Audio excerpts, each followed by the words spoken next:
Hello and welcome दोस्तों, स्वागत है आप सभी का तिवारी एकेडमी में। दोस्तों, आज के इस वीडियो में हम लोग जान लेंगे क्लास 8 के साइंस का सेकेंड चैप्टर सूक्ष्म जीव, मित्र एवं शत्रु के बारे में। तो फ्रेंड्स, चलिए आज का ये वीडियो हम स्टार्ट करते हैं।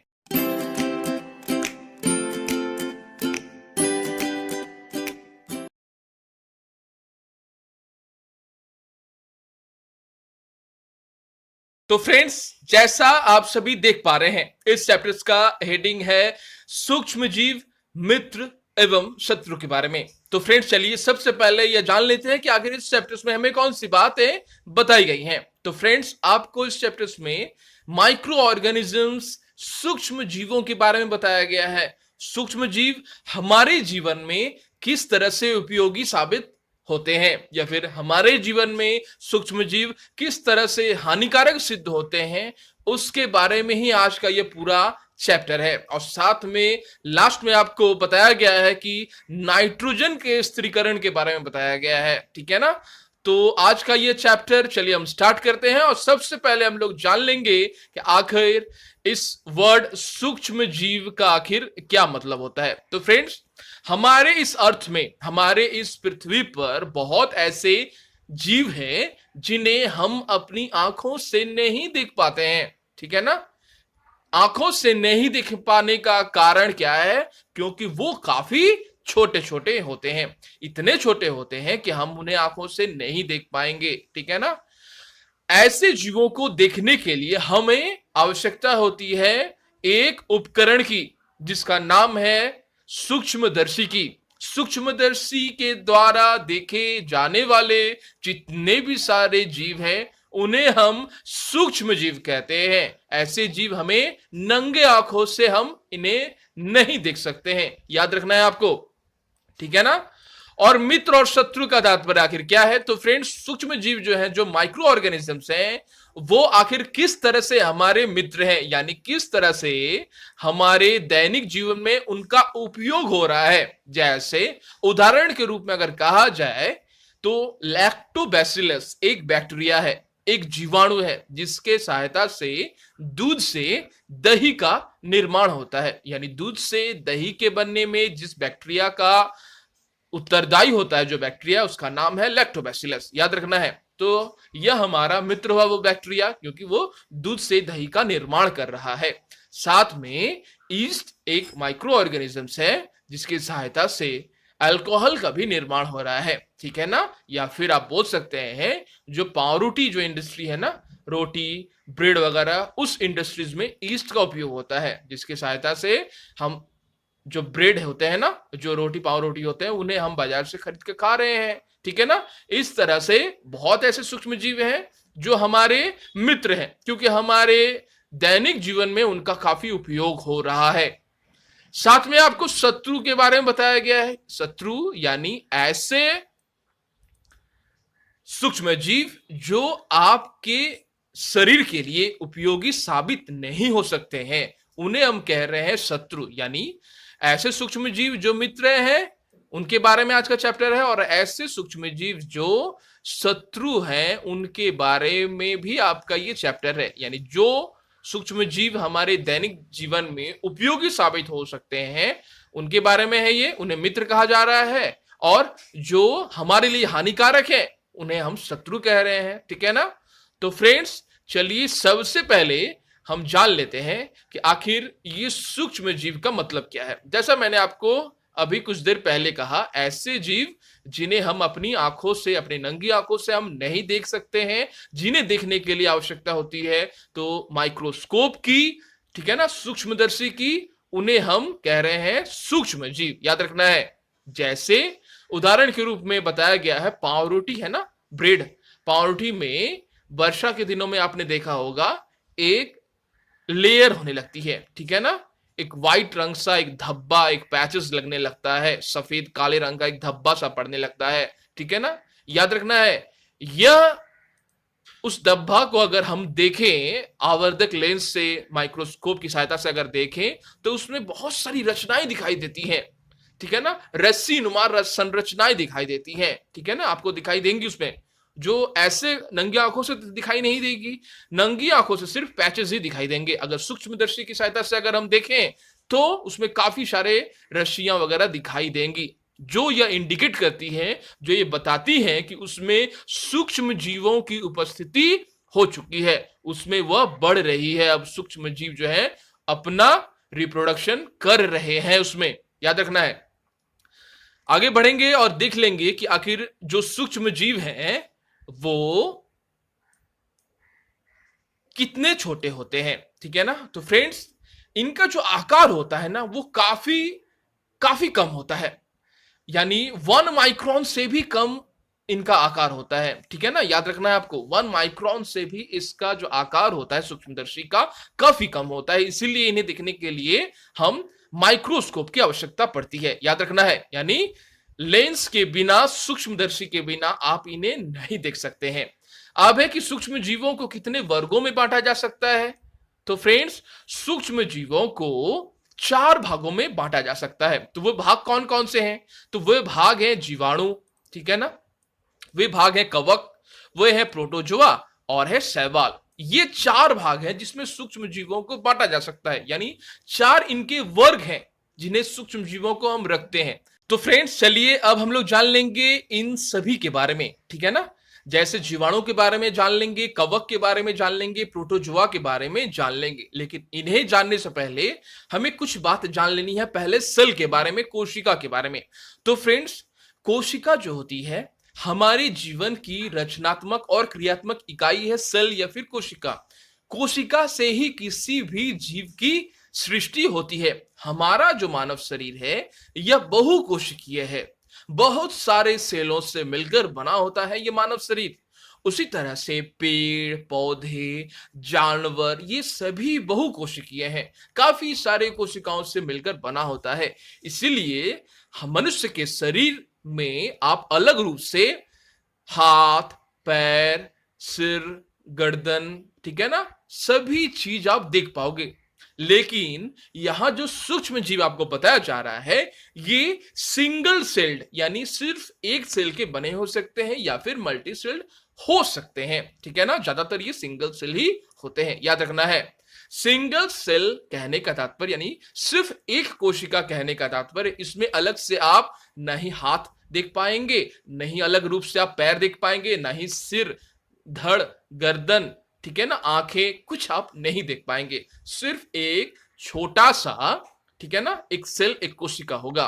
वह कोशिका जब भी किसी ऐसे शरीर में ये जब प्रवेश करती है जो जीवित कोशिका होती है तो फिर अपना वृद्धि करने लगती है, याद रखना है।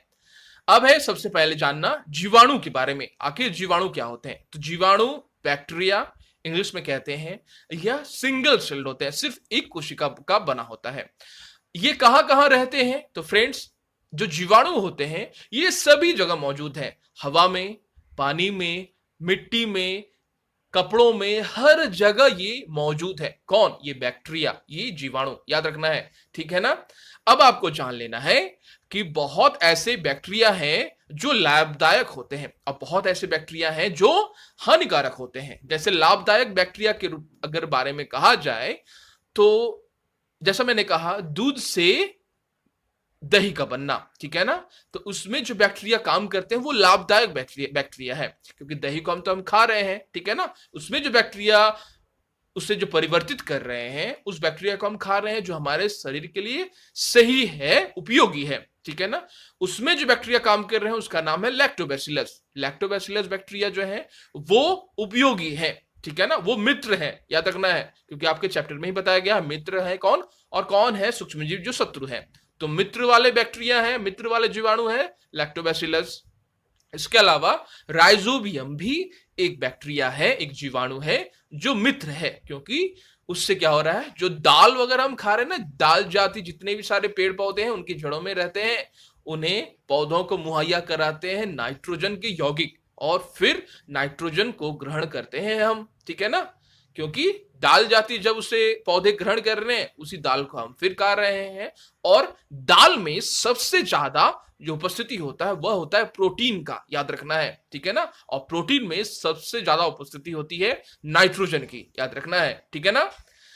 तो आपने जाना कि आखिर जीवाणु जो मित्र होते हैं, अब ऐसे जीवाणु जो होते हैं काफी खतरनाक, जो होते हैं शत्रु, तो वो कौन से हैं, चलिए जान लेते हैं। तो फ्रेंड्स, ऐसे बैक्टीरिया जो खतरनाक होते हैं, जो शत्रु होते हैं, जैसे विब्रियो कॉलराई, जो कॉलरा के लिए रिस्पॉन्सिबल होता है, ठीक है ना। इसके अलावा माइकोबैक्टीरियम ट्यूबरक्लोसिस, जो टीबी नामक रोग के लिए उत्तरदायी होता है। तो कॉलरा के लिए रिस्पॉन्सिबल जो बैक्टीरिया होते हैं वो क्या है, वो विब्रियो कॉलरी, ठीक है ना। ये होते हैं विब्रियो कॉलराई, जो कॉलरा के लिए रिस्पॉन्सिबल है, और टीबी के लिए एक रोग है टीबी, जिसके लिए उत्तरदायी जो जीवाणु है वो नाम है माइकोबैक्टीरियम ट्यूबरक्लोसिस। याद रखना है आपको इन बातों को, ठीक है ना। बैक्टीरिया को प्लांट के रूप में हम उन्हें कह सकते हैं, यानी बैक्टीरिया को प्लांट का जो वर्ग के है प्लांट का, उसमें अभी हम रख सकते हैं। याद रखना है आपको बातों को। फ्रेंड्स, अब हम लोग जान लेंगे कवक के बारे में, यानी फंगी के बारे में। तो फ्रेंड्स, फंगी जो होते हैं वो वन सेल्ड और मल्टी सेल्ड हो सकते हैं। याद रखना है आपको, जनरली जो कवक होते हैं वो मल्टी सेल्ड होते हैं।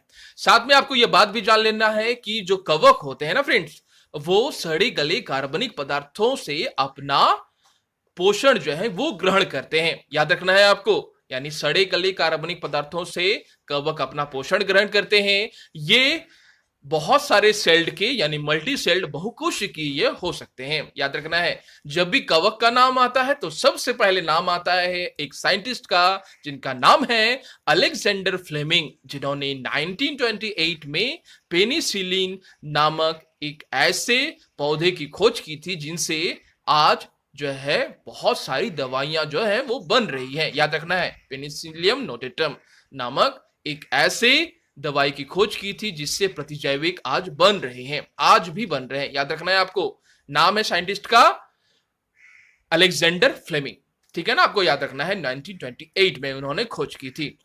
तो अब आता है बात कि पेनिसिलिन से एक जैविक बन रही है जो शरीर में रोगाणुओं से लड़ने के काम में आ रही है, ठीक है ना। और साथ में आपको जान लेना है ऐसे कवक जो है और कौन कौन से हैं, ठीक है ना, जो मित्र हो सकते हैं या फिर शत्रु हो सकते हैं। जैसे अगर देखा जाए तो ईस्ट जो है एक फंगी है जो कवक है, जो वन सेल्ड होते हैं, ठीक है ना। और ईस्ट का जो काम क्या है, वो अल्कोहल बनाने में, बेकिंग इंडस्ट्रीज में, ठीक है ना, और विटामिन बी कॉम्प्लेक्स के टैबलेट को तैयार करने में भी ईस्ट का काफी योगदान है। याद रखना है, जनरली फंगी जो होते हैं वो पैरासाइट होते हैं, परजीवी होते हैं, ठीक है ना फ्रेंड्स। फ्रेंड्स, साथ में आपको यह बात भी जान लेनी है, जो कवक के कारण, जो हानिकारक कवक के कारण जो रोग होते हैं, उसमें से एक रोग का नाम है एथलीट फुट। ये एथलीट फुट में होता क्या है, जो पैर होते हैं ना, उसमें कवक का इंफेक्शन होने लगता है, ठीक है ना। तो ये एथलीट फुट किस कवक के कारण होते हैं ये आपको जानना है। तो उस कवक का नाम है टीनिया पेडिस। टीनिया पेडिस नामक कवक के कारण ही एथलीट फुट नामक रोग का निर्माण होता है। याद रखना है। साथ में आपको एक बात और भी जान लेना है, टीनिया पेडिस एक दूसरे तरह का एक कवक है जिसके कारण जनरली पुरुषों में बैल्डनेस जो है वो नजर आती है, यानी सामने से जो बाल होते हैं वो सर के, वो धीरे धीरे उड़ने लगते हैं। ये कवक के कारण ही हो रही है फ्रेंड्स, ये बात भी आपको जान लेनी है, जो हानिकारक कवक के कारण हो रही है, ठीक है ना। तो फ्रेंड्स अब आपको जान लेना है प्रोटोजुआ के बारे में। तो फ्रेंड्स, प्रोटोजुआ वन सेल्ड एक कोशिकीय जीव होते हैं। याद रखना है आपको। अब है ये एक कोशिकीय जीव, जब भी शरीर के साथ इनका संपर्क होता है तो ये रोगाणुओं की सृष्टि करते हैं। उसमें से पहला नाम है, काफी आप परिचित होंगे, मलेरिया, ठीक है ना। प्लाज्मोडियम वाइवेक्स नामक प्रोटोजुआ के कारण मलेरिया की सृष्टि होती है, और इस प्लाज्मोडियम वाइवेक्स का वाहक जो है वो मादा मच्छर है। याद रखना है, मादा मच्छर, मादा एनाफिलिस जो मच्छर होती है वो इस प्लाज्मोडियम वाइवेक्स नामक प्रोटोजुआ का वाहक होता है। और साथ में आपको यह बात भी याद रखनी है, जो हमें जो मच्छर काटती है वो नर नहीं होते हैं, वो होते हैं मादा मच्छर। और इसी मादा मच्छर के काटने से, मादा एनाफिलिस मच्छर के काटने से हमें हो जाती है बहुत समय मलेरिया। ठीक है ना, याद रखना है। मलेरिया के दौरान जो होने वाले जो प्रोटोजुआ है जिसके कारण ये मलेरिया हो रहा है, उस प्रोटोजुआ का नाम है प्लाज्मोडियम वाइवेक्स। साथ में आपको यह बात भी जान लेनी है, बहुत समय ऐसा देखा गया है कि मसूड़ों में खून निकलने लगता है, जिसे हम कहते हैं पायरिया। तो फिर इस पायरिया के कारण जो आपका प्रोटोजुआ है, इस पायरिया में जो रिस्पॉन्सिबल, जो उत्तरदायी जो प्रोटोजुआ है, तो वो आखिर कौन है? तो उस प्रोटोजुआ का नाम है एंट अमीबा जिंजिवालिस। ठीक है ना, एंट अमीबा जिंजिवालिस एक ऐसा प्रोटोजुआ है जो दांतों में होने वाले पायरिया के लिए रिस्पॉन्सिबल है, उत्तरदायी है। ठीक है ना, याद रखना है आपको इन बातों को। तो फ्रेंड्स अब हम लोग जान लेंगे शैवाल के बारे में। तो फ्रेंड्स ये जो शैवाल होते हैं ये मल्टी सेल्ड यानी बहुकोशिकीय होते हैं। ठीक है ना, और ये जो शैवाल में क्लोरोफिल पाए जाने के कारण ये अपना जो पोषण है वो खुद तैयार कर लेते हैं। अब ये कहाँ पाए जाते हैं? तो फ्रेंड्स ये हर जगह में मौजूद रहते हैं। ठीक है ना, जैसे स्वच्छ पानी है वहां पर ये मौजूद रहते हैं, तालाब में, पोखरों में शैवाल पाया जाता है। अब है आपको जानना कि शैवाल, बहुत ऐसे सवाल हैं जो काफी उपयोगी होते हैं, जैसे क्लोरेला नाम का जो शैवाल होता है वो काफी उपयोगी होता है। क्यों उपयोगी होता है? क्योंकि अंतरिक्ष में जाने वाले जो भी यात्री होते हैं, ठीक है ना, जो एस्ट्रोनॉट होते हैं, जो बाहर जाते हैं अंतरिक्ष में, तो वो क्लोरेला को ले जाते हैं, क्लोरेला नामक शैवाल को अपने साथ ले जाते हैं। उनसे वो प्रोटीन को संश्लेषित करते हैं। काफी न्यूट्रिशियस होता है, काफी पोषकदायक तत्व होता है इस क्लोरेला में, याद रखना है आपको। ठीक है ना, साथ में सारगासम नाम का एक ऐसा शैवाल है जिसके माध्यम से जिनसे क्या होता है, एक कृत्रिम ऊन को तैयार किया जाता है। आप सभी ये जानकर हैरान होंगे, बहुत सारे ऐसे शैवाल हैं, उनमें से एक शैवाल का नाम है सरगासम। सरगासम एक ऐसा शैवाल है जिससे कृत्रिम ऊन को तैयार किया जाता है।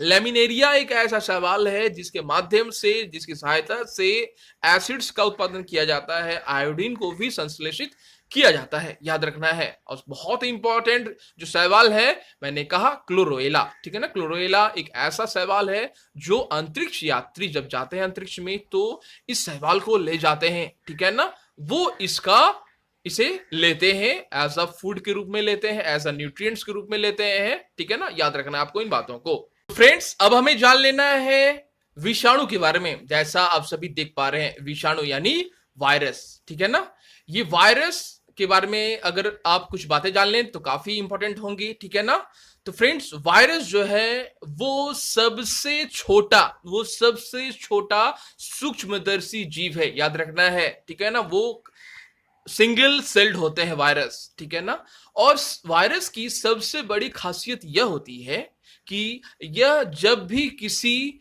ऐसे शरीर में प्रवेश करती है, जीवित कोशिका में प्रवेश करती है, जहां जो कोशिका जीवित है, ठीक है ना, उसमें जब वायरस प्रवेश करती है तो फिर अपना ये रिप्रोडक्शन जो है वो करने लगती है, याद रखना है। ठीक है ना, अपनी संख्या में यह वृद्धि करने लगती है, 1 से 2, 2 से 4, 4, 8, 16, इस तरह से धीरे धीरे वायरस जो है वो जीवित कोशिकाओं में बढ़ने लगता है और काफी जल्द बढ़ने लगता है। यह बात भी आपको जान लेनी है। और वायरस सबसे खतरनाक सूक्ष्मदर्शी में से माने जाते हैं। ठीक है ना, और ये सभी सूक्ष्मदर्शी से भिन्न होते हैं, याद रखना है। लिखा है आपके बुक में भी, यह केवल परपोषी में ही गुणन करते हैं कहने का तात्पर्य ये अपना वृद्धि करते हैं, अपनी संख्याओं का वृद्धि करते हैं, याद रखना है। ठीक है ना, जैसे सामान्य जो वायरस होते हैं जो हमेशा देखे जाते हैं लोगों पर, वो है सर्दी जुकाम, ठीक है ना, इन्फ्लुएंजा, फ्लू, ये सब सामान्य वायरस है, सामान्य वायरस। ठीक है ना, याद रखना है। और बहुत ऐसे वायरस हैं जो काफी खतरनाक हैं, ठीक है ना। जैसे पोलियो का वायरस काफी खतरनाक है, जैसे HIV का वायरस काफी खतरनाक है, जैसे छोटी माता का वायरस काफी खतरनाक है। याद रखना है आपको इन बातों को, ठीक है ना।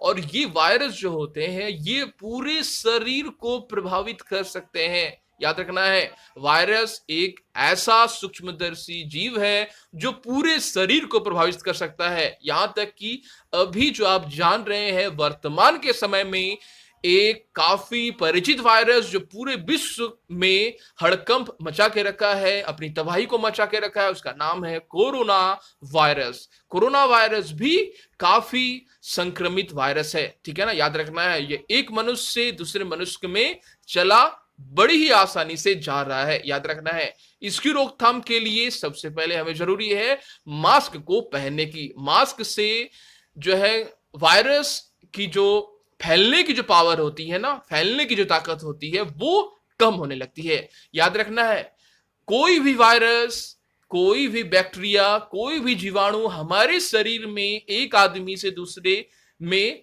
कैसे फैलती है? एक दूसरे के संपर्क में आने पर। याद रखना है आपको इन बातों को। तो फ्रेंड्स, अब हम लोग जान लेंगे कि आखिर ये सूक्ष्म जीव, ठीक है ना, यानी फादर ऑफ माइक्रोबायोलॉजी हम किन्हें कहते हैं? तो फ्रेंड्स, आप सभी जानते हैं कि फादर ऑफ माइक्रोबायोलॉजी जो है वो हम कहते हैं एंटोनी वान ल्यूवेनहॉक को, जो एक डच साइंटिस्ट थे। उन्हीं के विशेष प्रकार के प्रशिक्षण के बाद, विशेषण के बाद सूक्ष्म जीवों के ऊपर आज भी साइंटिस्ट जो है वो सूक्ष्म जीवों के बारे में आज जान रहे हैं। जैसा मैंने आपको कुछ देर पहले कहा, आज इस विश्व का सबसे भयंकर जो विषाणु है, जो वायरस है, वो कोरोना है। आज भी साइंटिस्ट लगातार लगे हुए हैं उस विषाणु के प्रतिरोध के लिए दवाई को निकालने के लिए, ठीक है ना। किस प्रकार से एक प्रतिजैविक तैयार किया जाए जिससे यह रोग को रोका जा सके। तो फ्रेंड्स, चलिए इस वीडियो में आगे बढ़ते हैं और जान लेते हैं कि आखिर ये जो विभिन्न प्रकार के जो सूक्ष्म जीव हैं इनका आकार आखिर कैसा होता है। तो फ्रेंड्स, जैसा आप सभी देख पा रहे हैं, ये विभिन्न आकार वाले दिखाई पड़ते हैं।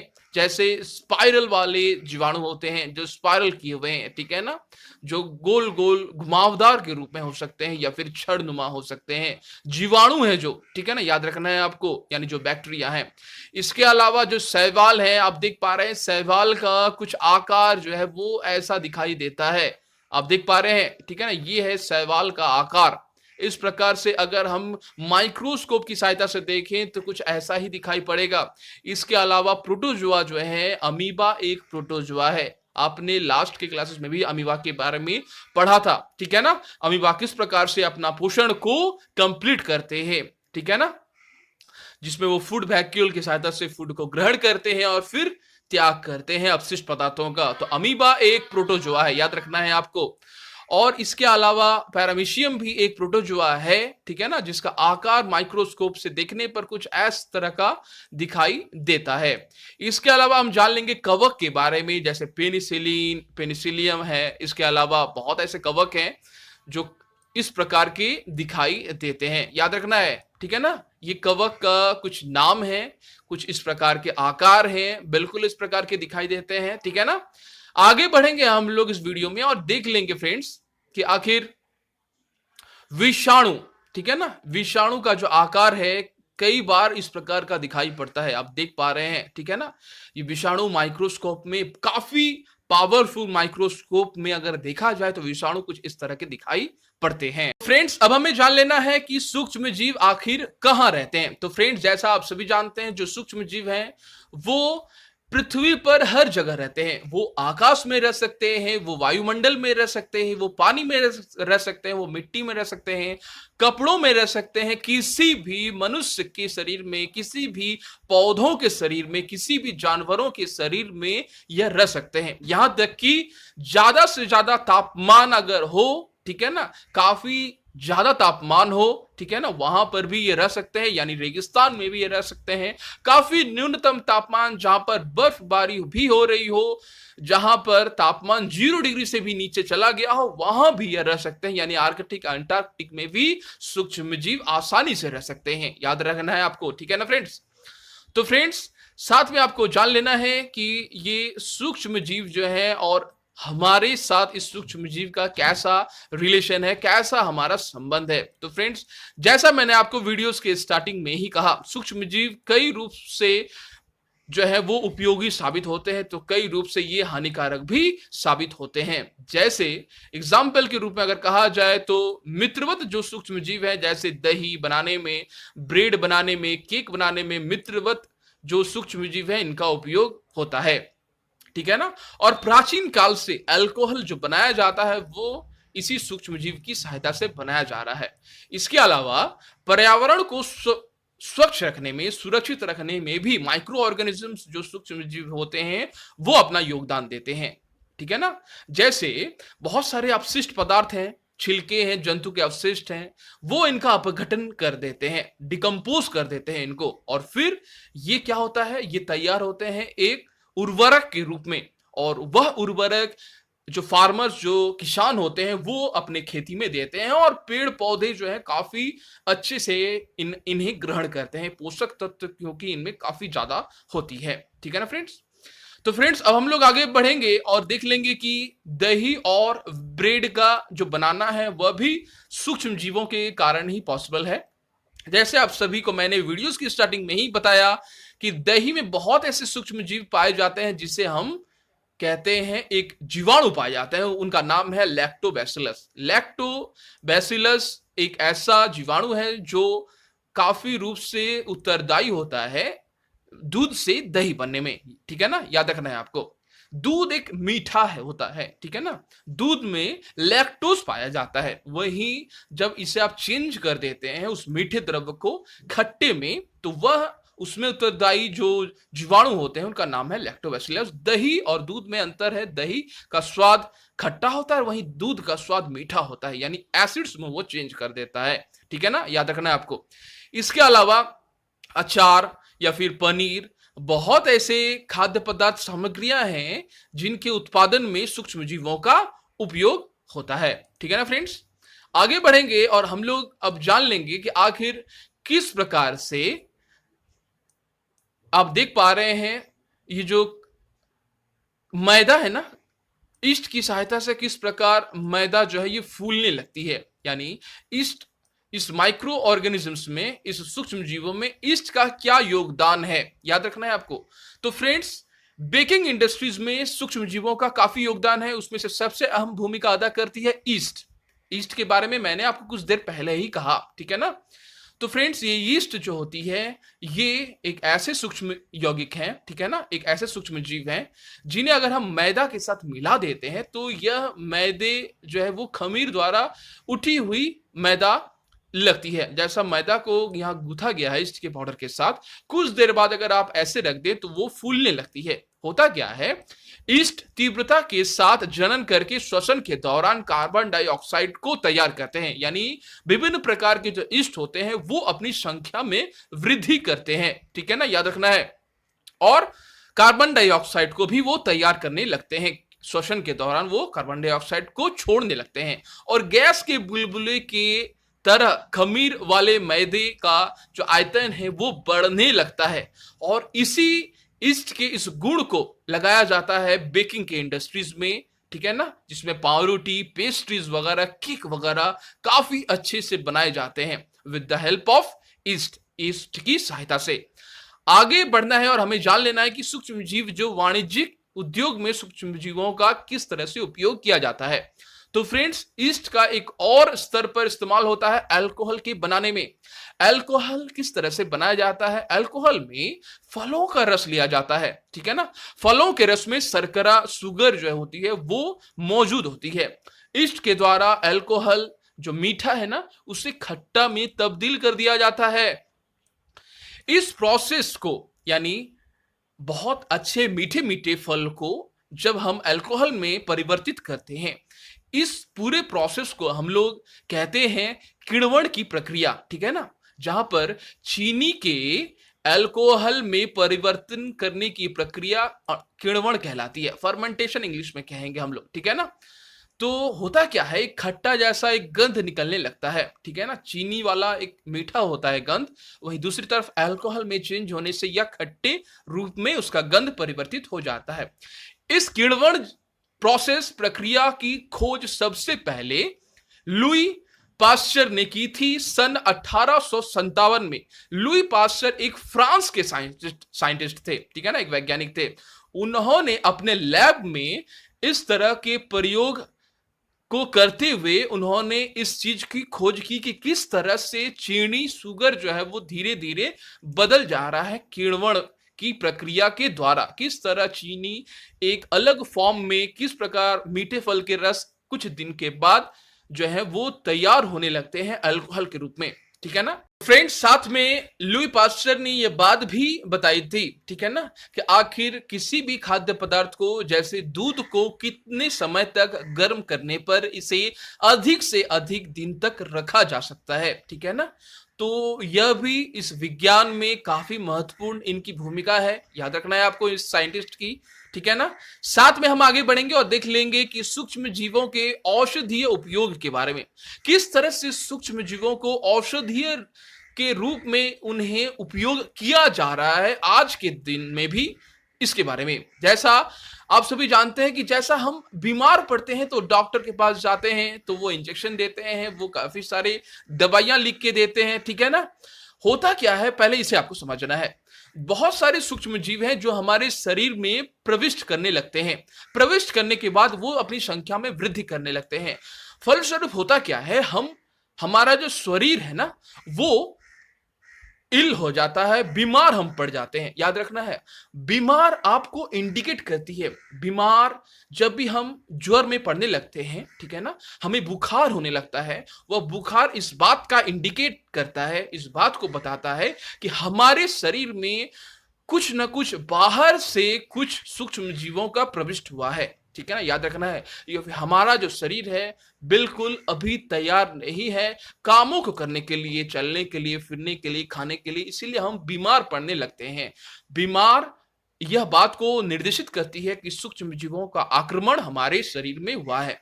बहुत समय देखा जाता है बीमारी जो है, यानी बुखार जो है वो ठीक नहीं होती है, तब हम डॉक्टर के पास जाते हैं और डॉक्टर कुछ दवाइयां लिख के देते हैं या फिर इंजेक्शन देते हैं, जिससे हम फिर ठीक हो जाते हैं। तो फ्रेंड्स, अब ये जानना है कि आखिर वो होता क्या है। तो फ्रेंड्स, बहुत ऐसे दवाई हैं जो सूक्ष्म जीवों को नष्ट करने के लिए बनी होती है, उन्हें हम प्रतिजैविक या फिर एंटीबायोटिक कहते हैं, ठीक है ना। याद रखना है आपको, यानी आजकल जीवाणु और कवक से अनेक प्रतिजैविक औषधियों का उत्पादन हो रहा है, जैसे स्ट्रेप्टोमाइसिन, याद रखना है आपको, ठीक है ना फ्रेंड्स, स्ट्रेप्टोमाइसिन। इसके अलावा ये आप देख पा रहे हैं स्ट्रेप्टोमाइसिन या फिर टेट्रासाइक्लिन या फिर एरिथ्रोमाइसिन, ये जो है विभिन्न प्रकार के प्रतिजैविक हैं, एंटीबायोटिक हैं, जो मार्केट्स में मिलते हैं। याद रखना है, जो बाजारों में मिलते हैं, इनका काम होता है क्या, जब भी हमारे शरीर में कोई सूक्ष्म जीव प्रवेश करते हैं तो उन्हें ये किल करते हैं, नष्ट कर देते हैं, मिटा देते हैं और हमारे शरीर को फिर से स्वस्थ बनाते हैं। याद रखना है आपको बातों को। लेकिन साथ में यह बात भी आपको जान लेनी है कि जब भी हमें प्रतिजैविक जो है लेना है, वो डॉक्टर के उपदेश से ही लेना है, ठीक है ना। तो फ्रेंड्स, जब भी प्रतिजैविक के बारे में जब भी चर्चाएं होती हैं तो सबसे पहले एक साइंटिस्ट का नाम आता है, अलेक्जेंडर फ्लेमिंग का। 1929 में अलेक्जेंडर फ्लेमिंग यूनाइटेड किंगडम के साइंटिस्ट हैं, ठीक है ना। इन्होंने अपना एक काफी महत्वपूर्ण योगदान दिया है, याद रखना है आपको, ठीक है ना। अलेक्जेंडर फ्लेमिंग ने जीवाणु रोगों से बचाव हेतु एक संवर्धन पर प्रयोग कर रहे थे, ठीक है ना। अचानक उन्हें एक संवर्धन तस्तरी पर हरे रंग की एक फफूंदी के साथ एक छोटे जीवाणु देखे। उन्होंने पाया कि फफूंदियों की जीवाणु की वृद्धि को रोक रहे हैं। यानी यह जो आविष्कार था, यही वो समय था जब पेनिसिलिन का आविष्कार किया गया था अलेक्जेंडर फ्लेमिंग के द्वारा। याद रखना है, पेनिसिलिन जो है एक कवक है, ठीक है ना, एक फंगी है। पेनिसिलिन की सहायता से एक ऐसा प्रतिजैविक तैयार किया गया, अभी भी आज मार्केट में है, ठीक है ना, बाजारों में उपस्थित है, जिनकी सहायता से हमारे शरीर में जितने भी सारे रोगाणु हैं जो बाहर से प्रवेश करते हैं, उन्हें नष्ट किया जा सकता है इस पेनिसिलिन की सहायता से। याद रखना है आपको बातों को, ठीक है ना। इसके लिए आज सबसे योगदान देने वाले जो साइंटिस्ट हैं उनका नाम है अलेक्जेंडर फ्लेमिंग, याद रखना है, ठीक है ना। आगे हम बढ़ेंगे और जान लेंगे कि आखिर पेनिसिलिन की सहायता से यानी प्रतिजैविक की सहायता से सिर्फ मनुष्यों में नहीं बल्कि पेड़ पौधों में और जानवरों में भी इसके लिए दवाई बनाई जा रही है। ठीक है ना, याद रखना है, जो विभिन्न प्रकार के रोगों को रोकथाम के लिए काफी आवश्यक है। साथ में आपको यह बात भी मैंने कुछ देर पहले बताई कि पेनिसिलिन को लेना यानी किसी भी प्रतिजैविक औषधि को लेना काफी खतरनाक हो सकता है। इसे जब भी लें तो एक योग्य डॉक्टर के परामर्श के आधार पर ही लें, और जब भी योग्य डॉक्टर आपको लिखे कि प्रतिजैविक पेनिसिलिन या फिर स्ट्रेप्टोमाइसिन लेनी चाहिए, तो आपको यह बात जान लेनी है कि प्रतिजैविक ऐसी दवाइयां होती हैं जो शरीर पर जाकर जीवाणुओं को नष्ट करती है। इसे लेने से शरीर कमजोर पड़ जाते हैं, इसीलिए डॉक्टर के द्वारा बताए गए निर्धारित पाठ्यक्रम कोर्स के आधार पर ही पेनिसिलिन को लिया जाना चाहिए या फिर किसी भी दवाई को लेनी चाहिए, याद रखना है। ठीक है ना फ्रेंड्स। तो फ्रेंड्स, कई बार आपने देखा होगा कि बच्चों को पोलियो का टीका दिया जाता है। तो फ्रेंड्स, ये पोलियो का टीका या फिर किसी भी बीमारी से लड़ने के लिए टीका आखिर क्यों आवश्यक है? तो फ्रेंड्स, सबसे पहले यह बात आपको जान लेनी है, जो बच्चे होते हैं उनका शरीर काफी कमजोर दुर्बल माना जाता है। ये जो सूक्ष्म जो जीवाणु होते हैं वो उनके शरीर पर टारगेट करते हैं, अपना निशाना करते हैं और फिर उनके शरीर में प्रविष्ट कर जाते हैं। क्योंकि उनके शरीर में किसी भी प्रकार का प्रतिजैविक उपस्थित नहीं होता है, इसीलिए उनके शरीर को वो विकलांग कर देते हैं। हाथ नष्ट हो जाता है, पैर नष्ट हो जाता है, देखने या फिर चलने के योग्य नहीं रहते हैं। इसीलिए बच्चों को टीका दिया जाता है, याद रखना है आपको बातों को। अब है आपको प्रतिरक्षी शब्द के बारे में जानना। जब रोगकारक सूक्ष्म जीव हमारे शरीर में प्रवेश करते हैं तो उनसे लड़ने के लिए हमारा शरीर प्रतिरक्षी उत्पन्न करता है, याद रखना है आपको। सूक्ष्म जीव जो होते हैं उन्हें लड़ने के लिए हमारा जो शरीर है एक प्रतिरक्षी को तैयार करता है, याद रखना है। ठीक है ना, हमारे शरीर को अगर प्रतिजैविक दिया जाए, ठीक है ना, प्रतिजैविक रूपी औषधि दिया जाए, वैक्सीन दिया जाए, तो फिर हमारा शरीर इस प्रकार से काबिल हो जाएगा कि उस रोग से, सूक्ष्म जीव वाले जो रोग हैं, माइक्रो ऑर्गेनिजम्स वाले जो जीव वाले जो रोग हैं, उनसे वो लड़ पाएंगे। ठीक है ना, याद रखना है आपको इन बातों को। और अतः यदि मृत अथवा निष्क्रिय सूक्ष्म जीवों को स्वस्थ व्यक्ति के शरीर में प्रविष्ट कराया जाए तो शरीर की कोशिकाओं उसी के अनुसार लड़ने के प्रतिरक्षी उत्पन्न करके रोग कारक को नष्ट कर देती है, याद रखना है आपको। ठीक है ना, इस वैक्सीन को यानी सूक्ष्म जीवों द्वारा तैयार किए गए वैक्सीन या फिर टीका के लिए सबसे पहला जो नाम आता है, जिस साइंटिस्ट ने अपना योगदान दिया था, उनका नाम है एडवर्ड जेनर। ठीक है ना, यूनाइटेड किंगडम के ये साइंटिस्ट थे जिन्होंने 1798 में चेचक के टीके का आविष्कार किया, याद रखना है। चेचक एक ऐसी बीमारी थी जो काफी खतरनाक थी और लोगों में फैलती थी, याद रखना है। ठीक है ना, जैसे और भी एग्जाम्पल हैं जीवाणु विषाणु के द्वारा फैलाए गए, जैसे हैजा है, ठीक है ना, क्षय, चेचक, हेपेटाइटिस, बहुत ऐसी बीमारियां हैं जिनके टीके जो है निकाले गए हैं, याद रखना है। सबसे सूक्ष्म जीवों में सबसे खतरनाक जो है वो वायरस, विषाणु होते हैं, याद रखना है आपको फ्रेंड्स इन बातों को। ठीक है ना, तो फ्रेंड्स जैसा आपने एडवर्ड जेनर के बारे में जाना, जिन्होंने चिकन पॉक्स के लिए रेस्पॉन्सिबल वायरस के बारे में जानी, जिसका नाम है varicella zoster virus. Varicella zoster virus chicken pox के लिए रेस्पॉन्सिबल वायरस विषाणु है, ठीक है ना। उनके बारे में जाना, लोगों को बारे में बताया, टीके का आविष्कार भी इन्होंने किया। साथ में आपको यह बात भी जान लेनी है कि अभी भी इस पूरे विश्व में कुछ दिन पहले एक ऐसा जो रोग था, एक डिजीज था जो विषाणु के द्वारा फैलाई जा रही थी, उसका नाम था पोलियो।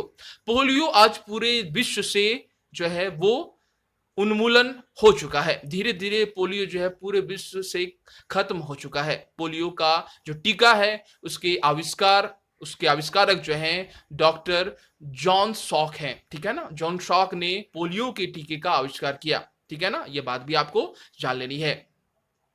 तो फ्रेंड्स, जॉन सॉक ने पोलियो के टीके का आविष्कार किया और आज इस पूरे विश्व से पोलियो जो है वो बिल्कुल यह खत्म हो चुका एक रोग है। इसके लिए पोलियो वायरस भी रिस्पॉन्सिबल वायरस है, याद रखना है आपको, ठीक है ना। तो फ्रेंड्स, जैसा आपने जाना कि आखिर 1955 में किस तरह से डॉक्टर जॉन सॉक ने पोलियो के वायरस का जो है उसके लिए एक वैक्सीन का निर्माण किया, ठीक है ना, लोगों को बताया कि पोलियो का भी खत्म किया जा सकता है, और आज इस पूरे विश्व से पोलियो खत्म हो चुका है। अब हम लोग जान लेंगे पर्यावरण के शुद्धिकरण के बारे में, सूक्ष्म जीव जो है वो किस तरह से अपना योगदान देते हैं। तो पर्यावरण की शुद्धि, बहुत ऐसे कचरे हैं, अपशिष्ट पदार्थ हैं जिनका विघटन करके जो सूक्ष्म जीव हैं इस पूरे पर्यावरण को शुद्ध करते हैं, जैसे कचरों का निपटान करते हैं और उन्हें उर्वरक के रूप में तैयार करते हैं, और उस उर्वरक को कृषक जो है अपने खेतों पर खाद के रूप में परिवर्तित करके उन्हें देते हैं। और इनसे क्या होता है, उस प्रकार के खाद्य में काफी सारे पोषक तत्व होते हैं, और जो अनाज जो होते हैं, जो फसल होते हैं, काफी उनकी पैदावार काफी अच्छी होती है। याद रखना है आपको इन बातों को, ठीक है ना। अब हम लोग जान लेंगे कि हानिकारक सूक्ष्म जीव के बारे में। तो फ्रेंड्स, हानिकारक सूक्ष्म जीव क्या होते हैं? ऐसे सूक्ष्म जीव जिनसे हानियां होती हैं, जो हमारे दैनिक जीवन में काफी उनका उपयोग नहीं होता है, वो हानियां हमारे ऊपर फैलाती हैं, यानी हमारे ऊपर हानिकारक प्रभाव डालती हैं, ठीक है ना, रोग की सृष्टि करती है, ठीक है ना। उन्हें हम लोग कह रहे हैं हानिकारक सूक्ष्म जीव। जैसे एग्जाम्पल के रूप में बहुत ऐसी बीमारियां हैं, जैसे मैंने कहा आपको कुछ देर पहले ही, जैसे पोलियो एक वायरस है, ठीक है ना। पोलियो के कारण जो है बहुत ऐसे बच्चों के शरीर जो है वो टारगेट हो जाते हैं पोलियो वायरस से, और बच्चों का शरीर जो है वो बिल्कुल डैमेज कर दिया जाता है। इसी प्रकार से बहुत ऐसे सूक्ष्म जीव हैं जो बच्चों के साथ साथ बड़ों के शरीर को भी आज डैमेज कर रहे हैं, ठीक है ना। अब है आपको जानना कि मनुष्य में रोगकारक सूक्ष्म जीव जो है वो किस प्रकार से अपना काम कर रहे हैं, ठीक है ना। जैसे सबसे पहले जो काम है वो है संचरणीय रोग। ये आखिर क्या है, समझ रहे हैं, ठीक है ना। ये संचरणीय रोग आखिर क्या होते हैं, इससे पहले हमें समझना है। तो फ्रेंड्स, जब भी हम मनुष्य जो है किसी भी पेय पदार्थ, खाद्य पदार्थ को ग्रहण करते हैं जो संक्रमित व्यक्ति के साथ हुई है, संक्रमित व्यक्ति ने जिस थाली को खाई है, जिस थाली में खाई है, या फिर जिस खाद्य पदार्थ को खाया है, या फिर दूसरों को, झूठों को भी हमें नहीं खाना चाहिए, दूसरे के थाली में भी हमें नहीं खानी चाहिए, ठीक है ना। और साथ में बहुत ऐसे टाइम है जो संक्रमित व्यक्ति है उसके समीप जाकर आपको बात भी नहीं करना है, या फिर आपने कई बार देखा होगा बस में, ट्रेन में लोग जो हैं वो छींकने भी लगते हैं, और बहुत ऐसे लोग जो है हाथों पर या फिर नाकों पर मास्क पहने रहते हैं, छींकने से वो मास्क में ही लगते हैं, ठीक है ना। संक्रमण का खतरा इससे काफी कम होता है, याद रखना है। सूक्ष्म जीव द्वारा होने वाले ऐसे रोग जो संक्रमित व्यक्ति से स्वस्थ व्यक्ति में वायु, जल और भोजन अथवा कायिक संपर्क द्वारा फैलते हैं, संचरणीय रोग कहलाते हैं। याद रखना है आपको इन बातों को। तो संचरणीय वह रोग है जो अस्वस्थ शरीर से स्वस्थ शरीर के बीच में फैलती है, याद रखना है, ठीक है ना फ्रेंड्स। आगे बढ़ेंगे, यह कैसे पॉसिबल है, कैसे होता है। देखिए, जैसे जब लोगों को, जब जुकाम से पीड़ित कोई व्यक्ति छींकता है तो सूक्ष्म बूंदों के साथ, ठीक है ना, होता क्या है, समझना है आपको बातों को। जब जुकाम से पीड़ित जब कोई व्यक्ति छींकता है तो सूक्ष्म बूंदों के साथ हजारों रोगकारक वायरस, विषाणु भी वायुमंडल में आ जाते हैं। ये वायरस श्वसन के साथ साथ ली जाने वाली वायु के साथ हमारे शरीर में प्रवेश कर दिए जाते हैं, ठीक है ना। इसीलिए कहा जाता है जब भी हम बीमार पड़े या फिर बीमार पड़ने वाले भी हों, या फिर बीमारी व्यक्ति के संपर्क में अगर हम आते हैं तो हमें अपने मुंह पर मास्क जरूर पहने रखना है, या फिर छींकना है तो मुंह में रुमाल जरूर देनी होती है। या फिर जब भी हमें खाना भी खाना है, ठीक है ना, हाथों में उंगलियों को साफ होनी चाहिए, नाखून कटे होने चाहिए, या फिर जब भी खाना हमें खाना है तो हाथों को साफ करके, ठीक है ना, डेटॉल से या फिर किसी भी अच्छे सैनिटाइजर से हाथों को साफ करके ही किसी भी अन्य पदार्थ को पेय करना चाहिए, खाना चाहिए। याद रखना है आपको इन बातों को। इससे क्या होता है, संचरणीय रोग जो होते हैं उनके जो फैलने का जो खतरा होता है वो काफी कम हो जाता है, ठीक है ना फ्रेंड्स। आगे बढ़ेंगे और हम जान लेंगे आखिर संचरणीय रोग के सबसे प्रमुख वाहक के रूप में आखिर कौन है? तो रोग वाहक कौन है? सबसे संचरणीय रोग की जो वाहक है उसमें से सबसे पहला नाम जो आता है वह है घरेलू मक्खी का। घरेलू मक्खी के कारण जो रोग हैं हमारे आसपास में फैलते हैं, हैजा, ठीक है ना, हेपेटाइटिस, जितने भी सारे रोग हैं, सर्दी खांसी, ठीक है ना, बहुत ऐसे रोग हैं, यानी पेट की बीमारी या फिर आप कह सकते हैं फूड पॉइजनिंग का हो जाना, ये घरेलू मक्खी के कारण ही पॉसिबल होता है। घरेलू जो मक्खी होते हैं वो विभिन्न प्रकार के अपशिष्ट पदार्थों पर जाकर बैठते हैं और उनके पैरों में जो अपशिष्ट पदार्थ है वो उनके पैरों पर स्टिक हो जाता है, लग जाता है, जम जाता है, और फिर वो हमारे खाद्य पदार्थ में आकर बैठते हैं और फिर वो हम जब खाते हैं तो हम बीमार पड़ जाते हैं। याद रखना है, यानी इस संचरणीय रोग की जो वाहक हैं, उस रोग वाहक का जो सबसे मेन कारक है, सबसे मुख्य कारक है घरेलू मक्खी। साथ में आपको यह बात भी जान लेना है, मच्छर भी इसके वाहक के रूप में कहे जाते हैं। कैसे? मादा जो एनोफिलिस जो मच्छर होती है, ठीक है ना, वो ये प्लाज्मोडियम वाइवेक्स नामक एक परजीवी को वहन करती है, उसका वाहक होती है। और जब ये मादा मच्छर काटती है तो फिर हमें मलेरिया हो जाता है। याद रखना है आपको, मलेरिया। और फिर मलेरिया अथवा डेंगू का नियंत्रण हम कर सकते हैं। कैसे? आपको पता है, हमें रात को सोना चाहिए, मच्छरदानी का उपयोग करना चाहिए, घर में मच्छर ना हो इसके लिए अपने आसपास की जगहों को साफ सुरक्षित रखनी चाहिए, पेड़ पौधे कटे होने चाहिए, साफ होने चाहिए, घर के आसपास में कहीं पर पानी ना जमे इसकी व्यवस्था में देखनी चाहिए। पानी अगर जम रही है, क्योंकि पानी वह जगह है साफ हो या गंदा, वहां पर मच्छर मक्खी के जन्म का जो सबसे मुख्य जो जगह है वो पानी का जमना होता है। ड्रेन वगैरह, जो नालियां वगैरह हमारे घर के सामने से निकली हुई होती है, वो हमेशा साफ होनी चाहिए, ढकी होनी चाहिए। यह बात भी आपको जान लेनी होती है, ठीक है ना। अब हम लोग जान लेंगे कि बहुत ऐसे जो सूक्ष्म जीवों द्वारा होने वाले जो रोग होते हैं वो आखिर क्या होते हैं। जैसे क्षय रोग, ठीक है ना, ठीक है, इसके अलावा खसरा, चिकन पॉक्स, पोलियो, ये ऐसे बहुत ऐसे रोग हैं, ठीक है ना, जो सूक्ष्म जीव के द्वारा होते हैं और मानव में होते हैं। याद रखना है आपको। इसके अलावा हैजा, टाइफाइड, ठीक है ना, हेपेटाइटिस, बहुत ऐसे रोग हैं जो मनुष्यों में होते हैं। मलेरिया, जैसे मैंने कहा, एक परजीवी के माध्यम से होता है, प्रोटोजोआ के माध्यम से होता है, ठीक है ना, मच्छर के द्वारा होता है। और मच्छरदानी का प्रयोग करना चाहिए, जैसा मैंने आपको कुछ देर पहले कहा, ठीक है ना। तो फ्रेंड्स, अब हम लोग जान लेंगे कि जंतुओं में भी क्या सूक्ष्म जीव के द्वारा रोग पॉसिबल है, संभव है। तो फ्रेंड्स, बिल्कुल हाँ, जंतुओं में जो सबसे खतरनाक बीमारी होती है सूक्ष्म जीवों के द्वारा, उनका नाम है एंथ्रेक्स, ठीक है ना।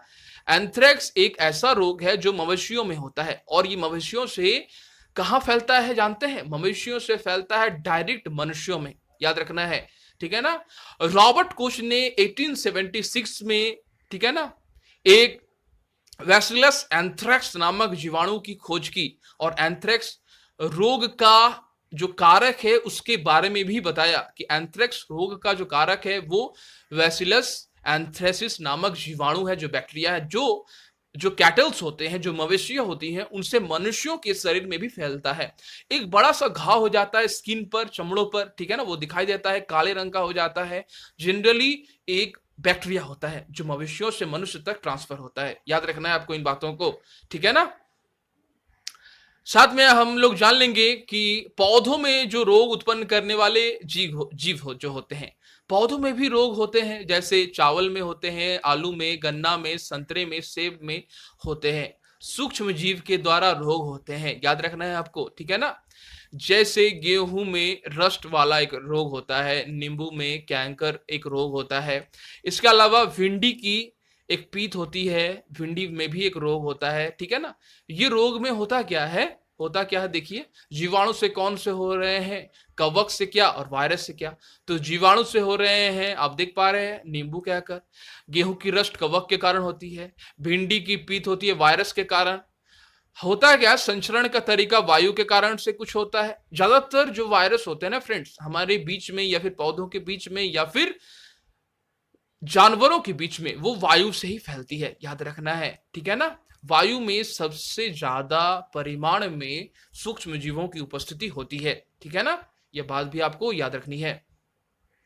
अब हमें जान लेना है कि फूड पॉइजनिंग क्या होती है। फूड पॉइजनिंग, जैसा मैंने आपको कुछ देर पहले बताया, अगर कोई व्यक्ति रास्ते पर जाता है और कुछ खरीद कर खाता है और कुछ देर बाद खाने के बाद, जैसे सुबह में अगर कोई खाता है, अगर आप कुछ खाते हैं, रास्ते पर बिक रही कुछ खाद्य सामग्री और रात के टाइम या फिर उसके अगले दिन आप देखते हैं कि पेट दर्द होने लगता है, निश्चित रूप से वह बीमारी वाली वो खाद्य थी। उस वह खाद्य में काफी सारे संक्रमित मच्छर या फिर मक्खियां या फिर जो सूक्ष्म जीव ने अपना घर किया था, जिसे अगर हम खाते हैं तो होता क्या है, हम अस्वस्थ हो जाते हैं, ठीक है ना, और हम बीमार पड़ने लगते हैं और इस प्रकार से फूड पॉइजनिंग होता है। याद रखना है। तो खाद्यों को किस प्रकार से सुरक्षित किया जाना चाहिए?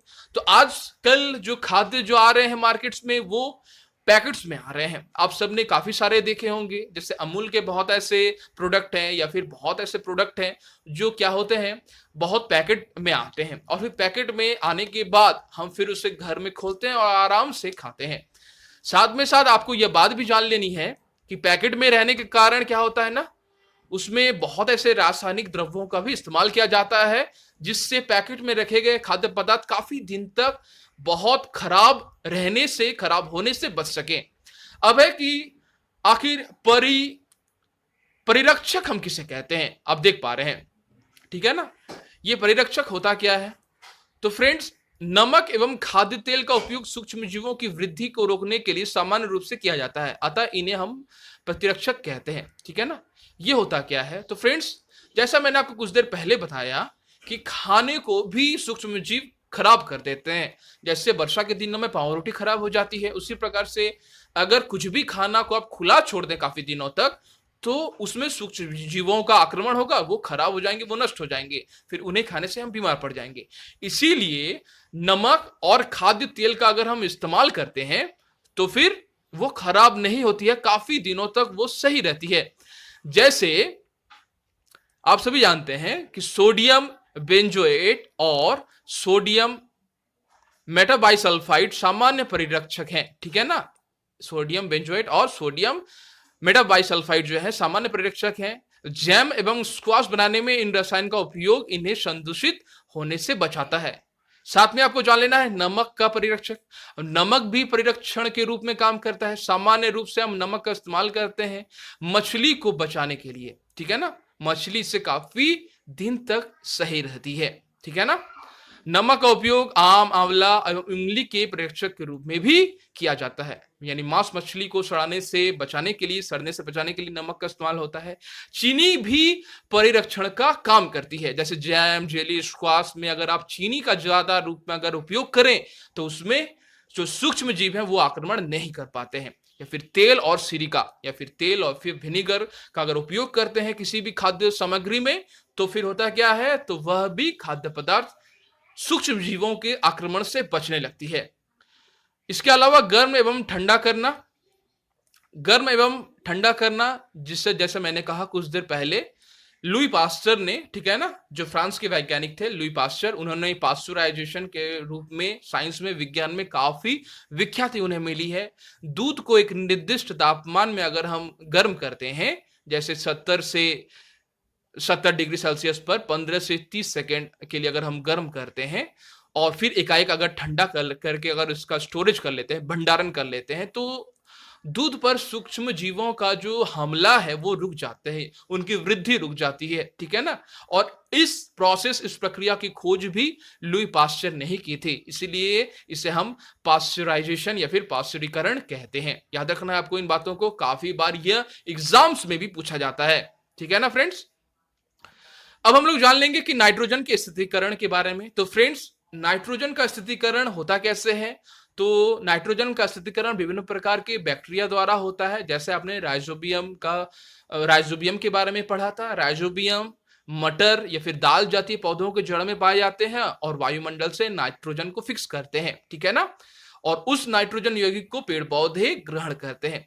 तो नाइट्रोजन को फिक्स करने का जो काम है ये राइजोबियम के अलावा और कौन करता है? तो नाइट्रोजन को फिक्स करने का जो काम है वो करता है जो नीले हरे जो शैवाल हैं वो करते हैं, ठीक है ना। वो भी नाइट्रोजन को फिक्स करने का काम करते हैं, याद रखना है आपको। अब है आपको जान लेना संक्षेप में कि आखिर ये नाइट्रोजन साइकिल होता क्या है। तो फ्रेंड, जैसा आप सभी जानते हैं कि वायुमंडल में 78% जो है वो नाइट्रोजन गैस है। नाइट्रोजन सभी जीवों के लिए आवश्यक संगठक के रूप में मानी जाती है। प्रोटीन का जो संश्लेषित है, जो प्रोटीन का जो निर्माण होता है, वो नाइट्रोजन के कारण ही पॉसिबल है, ठीक है ना। अब है, इसके लिए आवश्यक है जो भी हम आहार ले रहे हैं उन सभी में प्रोटीन की उपस्थिति हो। अब है, प्रोटीन किस प्रकार से इस नाइट्रोजन चक्र में आपको जानना है कि नाइट्रोजन किस प्रकार से वायुमंडल से ली जाती है और फिर वायुमंडल में किस प्रकार से मुक्त होने लगती है, ठीक है ना। जैसे पौधों एवं जंतुओं की मृत्यु के बाद मिट्टी में उपस्थित जीवाणु क्या होते हैं, कवक, नाइट्रोजन अपशिष्ट को नाइट्रोजन यौगिक में बदल देते हैं। पौधों द्वारा फिर से ये उपयोग कर लिए जाते हैं, ठीक है। और फिर कुछ विशिष्ट जीवाणु नाइट्रोजनी यौगिक का नाइट्रोजन में परिवर्तित कर देते हैं और वायुमंडल में यह फिर से चली जाती है। परिणाम स्वरूप वायुमंडल में नाइट्रोजन की जो मात्रा है वो लगभग स्थिर रहती है। यानी एक तरह से कहा जाए, जो भी वायुमंडल में उपस्थित नाइट्रोजन है उसे पेड़ पौधे लेते हैं, पेड़ पौधे से हम लेते हैं या फिर अन्य जानवर लेते हैं, फिर मरने के बाद फिर से वो नाइट्रोजन मिट्टी में मुक्त हो जाती है। और इस प्रकार से ये जो साइकिल है पूरी तरह से चलता रहता है, ठीक है ना। याद रखना है आपको इन बातों को। आप देख पा रहे हैं आपकी बुक्स में भी काफी अच्छे से ये नाइट्रोजन साइकिल को यहां पर समझाया गया है, ठीक है ना फ्रेंड्स, किस प्रकार से नाइट्रोजन साइकिल जो है वो पूरी हो रही है। तो फ्रेंड्स, अब हम लोग इस वीडियो में आगे बढ़ेंगे और जान लेंगे इस चैप्टर से जुड़े क्वेश्चंस और आंसर्स के बारे में। तो फ्रेंड्स, चलिए देख ले रहे हैं कि आखिर प्रश्न नंबर 1 में हमसे क्या पूछे गए हैं।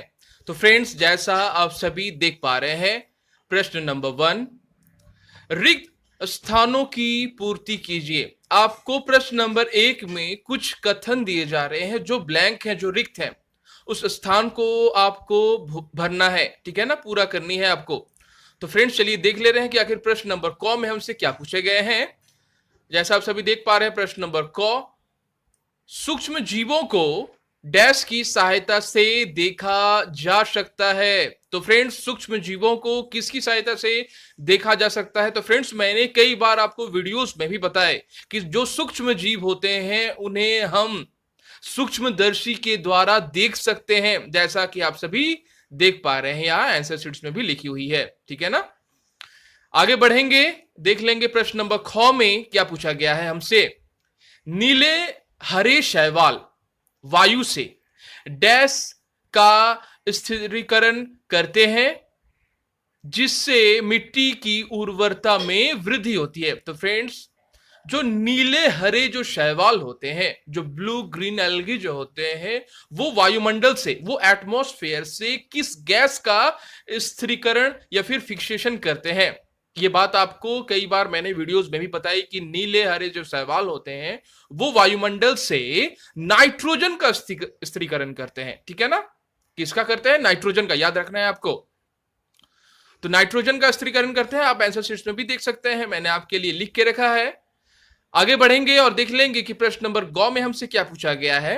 अल्कोहल का उत्पादन डैश नामक सूक्ष्म जीव की सहायता से किया जाता है। तो फ्रेंड्स, आप सभी ये बात जान लें, जब भी अल्कोहल का तैयार किया जाता है मीठे द्रव्य से, याद रखना है, किसी मीठे द्रव्य से जब अल्कोहल का उत्पादन किया जाता है तो वह मीठा द्रव्य एसिड में चेंज हो जाता है, बदल जाता है, ठीक है ना। एसिडिक अवस्था में वह चेंज हो जाता है और यह काम बड़े ही खूबी से करता है ईस्ट।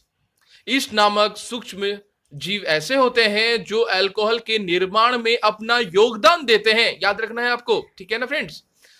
तो आपको लिखना है ईस्ट, आप देख पा रहे हैं, ईस्ट नामक सूक्ष्म जीव की सहायता से अल्कोहल का उत्पादन किया जाता है, याद रखना है आपको। नंबर घ में बढ़ेंगे, देख लेंगे क्या पूछा गया है हमसे। हैजा डैश के द्वारा होता है। जो हैजा होता है वो किसके द्वारा होता है? तो फ्रेंड्स, इस चैप्टर्स में आपको कई सारे रोगों के बारे में बताया गया है जो वायरस के द्वारा होते हैं, जो जीवाणु के द्वारा होते हैं, जो विषाणु के द्वारा होते हैं, जो परजीवी के द्वारा होते हैं, ठीक है ना, जो काफी सारे बैक्टीरिया के द्वारा होते हैं। तो काफी सारे रोगों के बारे में भी बताया गया है, जहां आपको बताया गया है कि हैजा जो है वह एक रोग है, ठीक है ना, वो फैलने लगता है। मनुष्य के शरीर से, एक शरीर से दूसरे शरीर में फैलने लगता है। याद रखना है, वह जीवाणु के द्वारा होता है। हैजा, कॉलरा, ये सब जीवाणु के द्वारा होते हैं। और ये गंदे, जब भी हम गंदे खाना, गंदा पानी जब पीते हैं ना, तो ऐसा परिस्थिति क्रिएट होता है, उत्पन्न होता है। याद रखना है, तो हैजा जीवाणु के द्वारा उत्पन्न होता है। तो फ्रेंड्स चलिए अब हम लोग आगे बढ़ेंगे और देख लेंगे कि आखिर प्रश्न नंबर 2 में हमसे क्या पूछा गया है। अब देख पा रहे हैं प्रश्न नंबर 2, सही शब्द के आगे सही का निशान लगाएं। तो सही शब्द, आपको कुछ वाक्य दिए जाएंगे, उसमें से आपको कुछ विकल्प, कुछ ऑप्शंस दिए जाएंगे, ठीक है ना। 4 ऑप्शंस दिए जा रहे हैं, आप देख पा रहे हैं। तो उनमें से जो सही है उसके सामने आपको सही का टिक करना है, ठीक है ना। जैसे नंबर क में पूछा गया है, ईस्ट का उपयोग निम्न के उत्पादन में होता है। तो फ्रेंड्स ईस्ट का उपयोग किसके उत्पादन में होता है? चीनी के, अल्कोहल के, हाइड्रोक्लोरिक अम्ल के, या फिर ऑक्सीजन के। तो फ्रेंड्स मैंने कुछ देर ही पहले आपको बताया कि ईस्ट का उपयोग अल्कोहल के निर्माण में होता है। याद रखना है, अल्कोहल, ठीक है ना। किसी मीठे द्रव्य से जब वह एसिडिक अवस्था में चेंज हो जाता है, ठीक है ना, वह काम बड़े ही खूबी से करता है ईस्ट, ठीक है ना। याद रखना है आपको। और साथ ही ईस्ट जो होते हैं, ईस्ट का उपयोग बेकिंग इंडस्ट्रीज में भी किया जाता है। मैंने आपको वीडियोस में भी बताई कि बेकिंग इंडस्ट्रीज में ईस्ट का उपयोग किया जाता है। क्यों? क्योंकि वह जो है काफी अच्छे से मैदा का जो डो बनाया जाता है, ठीक है ना, मैदा को जो गूथा जाता है, आटे को जो गूथा जाता है, वो अगर ईस्ट का पाउडर अगर हम उसमें दे दें तो क्या होता है, वह भली भांति फूलने लगता है, कार्बन डाइऑक्साइड को वह छोड़ने लगता है, जिसके कारण से होता क्या है, वह जो भी चीज आपका रखा हुआ है वह फूलने लगता है। और पाव रोटी बेकिंग इंडस्ट्रीज में इसका काफी योगदान माना जाता है। किसका? ईस्ट का। याद रखना है। और साथ में इसका उपयोग अल्कोहल के निर्माण में भी होता है। आगे बढ़ेंगे, देख लेंगे प्रश्न नंबर ख में हमसे क्या पूछा गया है। प्रश्न नंबर ख, निम्न में से कौन सा प्रतिजैविक है? प्रतिजैविक कौन सा है? मैंने आपको वीडियोस में भी बताई, प्रतिजैविक के कई सारे नाम बताए, ठीक है। नंबर 1 में है सोडियम बाइकार्बोनेट, नंबर 2 में है स्ट्रेप्टोमाइसिन, नंबर 3 में है अल्कोहल, और नंबर 4 में है ईस्ट। तो इनमें से कौन सा प्रतिजैविक है? प्रतिजैविक जिसे ग्रहण करने से क्या होता है, हमारे शरीर में रोगाणुओं से लड़ने की एक क्षमता बढ़ जाती है। याद रखना है, प्रतिजैविक स्ट्रेप्टोमाइसिन कहलाता है। तो स्ट्रेप्टोमाइसिन एक ऐसा प्रतिजैविक है, अगर जिसे हम ग्रहण करें तो हमारे शरीर में ऐसी जीवाणुओं से लड़ने की एक क्षमता जो है वो तैयार हो जाती है। याद रखना है आपको। आगे बढ़ेंगे और देख लेंगे कि अगले सवाल में हमसे क्या पूछा गया है। आप देख पा रहे हैं, मलेरिया परजीवी का वाहक है। 4 ऑप्शंस हैं, ठीक है ना। आप देख पा रहे हैं मलेरिया परजीवी के जो वाहक होते हैं वो आखिर कौन होते हैं। कई बार इसमें कंफ्यूज हो जाते हैं स्टूडेंट्स। फ्रेंड्स ध्यान रखना है काफी सावधानी से, क्योंकि इसमें मादा और नर भी का भी एक आता है। मादा एनोफिलिस भी होते हैं, और एक मादा एनोफिलिस के अलावा भी एक नाम का हमेशा उल्लेख किया जाता है। याद रखना है, लेकिन हमेशा मलेरिया परजीवी का वाहक जो होता है वो मादा एनोफिलिस मच्छर ही है। आप देख पा रहे हैं, मादा एनोफिलिस मच्छर। ये हमेशा आपको कई बार ये सवाल आपको पूछे जाते हैं एग्जाम्स में, ठीक है ना। याद रखना है, मादा एनोफिलिस मच्छर कॉकरोच भी नहीं होते हैं, और न ही घरेलू मक्खी होते हैं, और न ही तितली होता है। याद रखना है, इनमें से कोई भी नहीं होगा मादा एनोफिलिस। और सबसे मेन बात आपको ये जानकर हैरानी होगी फ्रेंड्स कि हमें जो मच्छर काटते हैं ना, वो नर नहीं होते, वो मादा ही होती है। याद रखना है, मादा मच्छर हमें काटती है, नर मच्छर हमें नहीं काटते हैं, ठीक है ना।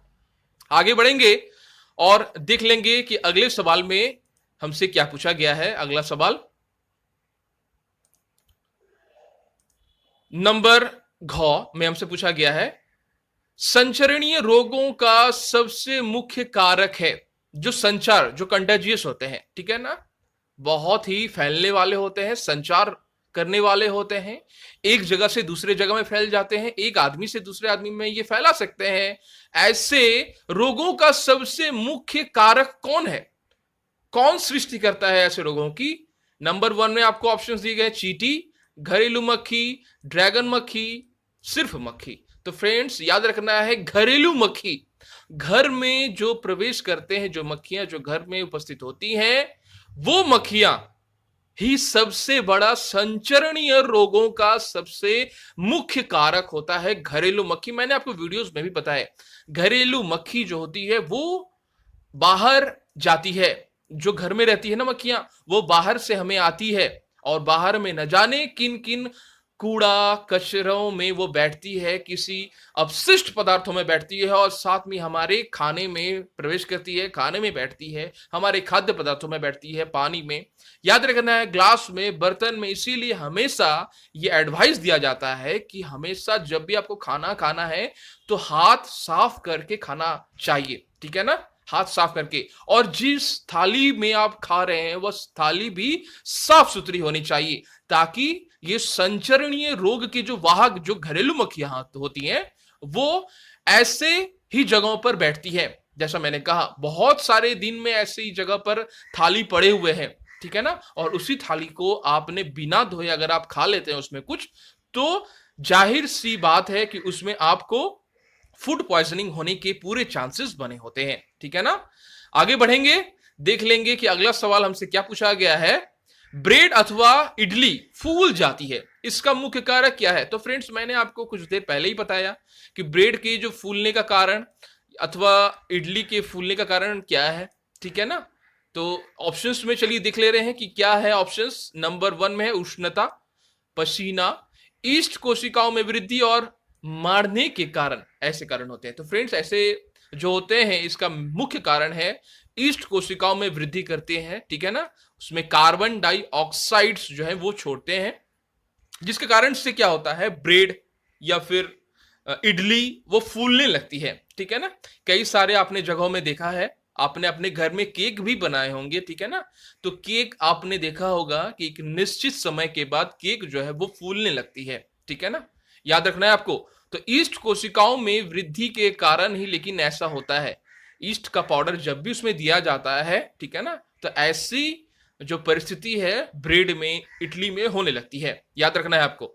आगे बढ़ेंगे और देख लेंगे कि आखिर अगले सवाल में हमसे क्या पूछा गया है। अगला सवाल है, चीनी को अल्कोहल में परिवर्तित करने के प्रक्रम का क्या नाम है? तो जब भी चीनी को अगर अल्कोहल में परिवर्तित करना है, यानी किसी शुगरी फॉर्म से एसिडिक फॉर्म्स में जाना है, ठीक है ना, तो उस फॉर्म्स को हम क्या कहेंगे, कैसे हम ऐसे परिक्रम को प्राप्त कर सकते हैं? तो फ्रेंड्स, इस बात को मैंने आपको वीडियोस में भी कई बार बताया कि कैसे किसी चीनी को अल्कोहल में चेंज किया जा सकता है। तो चलिए देख ले रहे हैं कि आखिर ऑप्शंस में कौन से विकल्प दिए गए हैं। पहला है नाइट्रोजन का स्थिरीकरण, ठीक है ना, मोल्डिंग है, किण्वन है और संक्रमण है। तो फ्रेंड्स, इसका सही उत्तर होगा किण्वन। फर्मेंटेशन इंग्लिश में हम लोग कहते हैं। फर्मेंटेशन का जो प्रोसेस होता है, उस प्रोसेस के दौरान ही चीनी को अल्कोहल में परिवर्तित किया जा सकता है, किया जाता है, याद रखना है, ठीक है ना। और इस काम को बखूबी से पूरा करता है ईस्ट नामक सूक्ष्म जीव जो है, इस काम को पूरा करते हैं, याद रखना है आपको, किण्वन, फर्मेंटेशन, ठीक है ना। आगे बढ़ेंगे और देख लेंगे कि आखिर प्रश्न नंबर 3 में हमसे क्या पूछे गए हैं। अब प्रश्न नंबर 3 चलिए देख ले रहे हैं। कॉलम 1 के जीवों का मिलान कॉलम 2 में दिए गए उनके कार्यों के साथ कीजिए। कॉलम 1 में आपको कुछ जीवों के नाम दिए गए हैं और कॉलम 2 में कुछ उनके कार्य दिए गए हैं। चलिए देख ले रहे हैं कॉलम 1 में क्या शब्द है। कॉलम 1 में है जीवाणु, राइजोबियम, लैक्टोबैसिलस, ईस्ट, एक प्रोटोजोआ, एक विषाणु। कॉलम 2 में है, कॉलम 2 आप देख पा रहे हैं, नाइट्रोजन का स्थिरीकरण, दही का जमना, ब्रेड की बेकिंग, मलेरिया का कारक, हैजा का कारक, एड्स का कारक, प्रतिजैविक उत्पादित करना। यह आपको कॉलम 2 में दिए गए हैं। तो फ्रेंड्स चलिए देख ले रहे हैं कि आखिर इस सवाल का उत्तर हमें किस तरह से मिलान के साथ देना है, ठीक है ना। आप देख पा रहे हैं कॉलम 1 में जो है और कॉलम 2 के साथ मिलान करना है, जीवाणुओं के साथ, ठीक है ना, सूक्ष्म जीवों के साथ, उनके कामों के साथ मिलान करना है। तो कॉलम 1 में है जीवाणु, ठीक है ना, बैक्टीरिया, जीवाणु, और जो काम करते हैं उनका काम है हैजा का कारक। बिल्कुल सही, हैजा के कारक होते हैं ये जीवाणु, याद रखना है। विषाणु नहीं, विषाणु मतलब होता है वायरस, और जीवाणु मतलब होता है बैक्टीरिया, याद रखना है।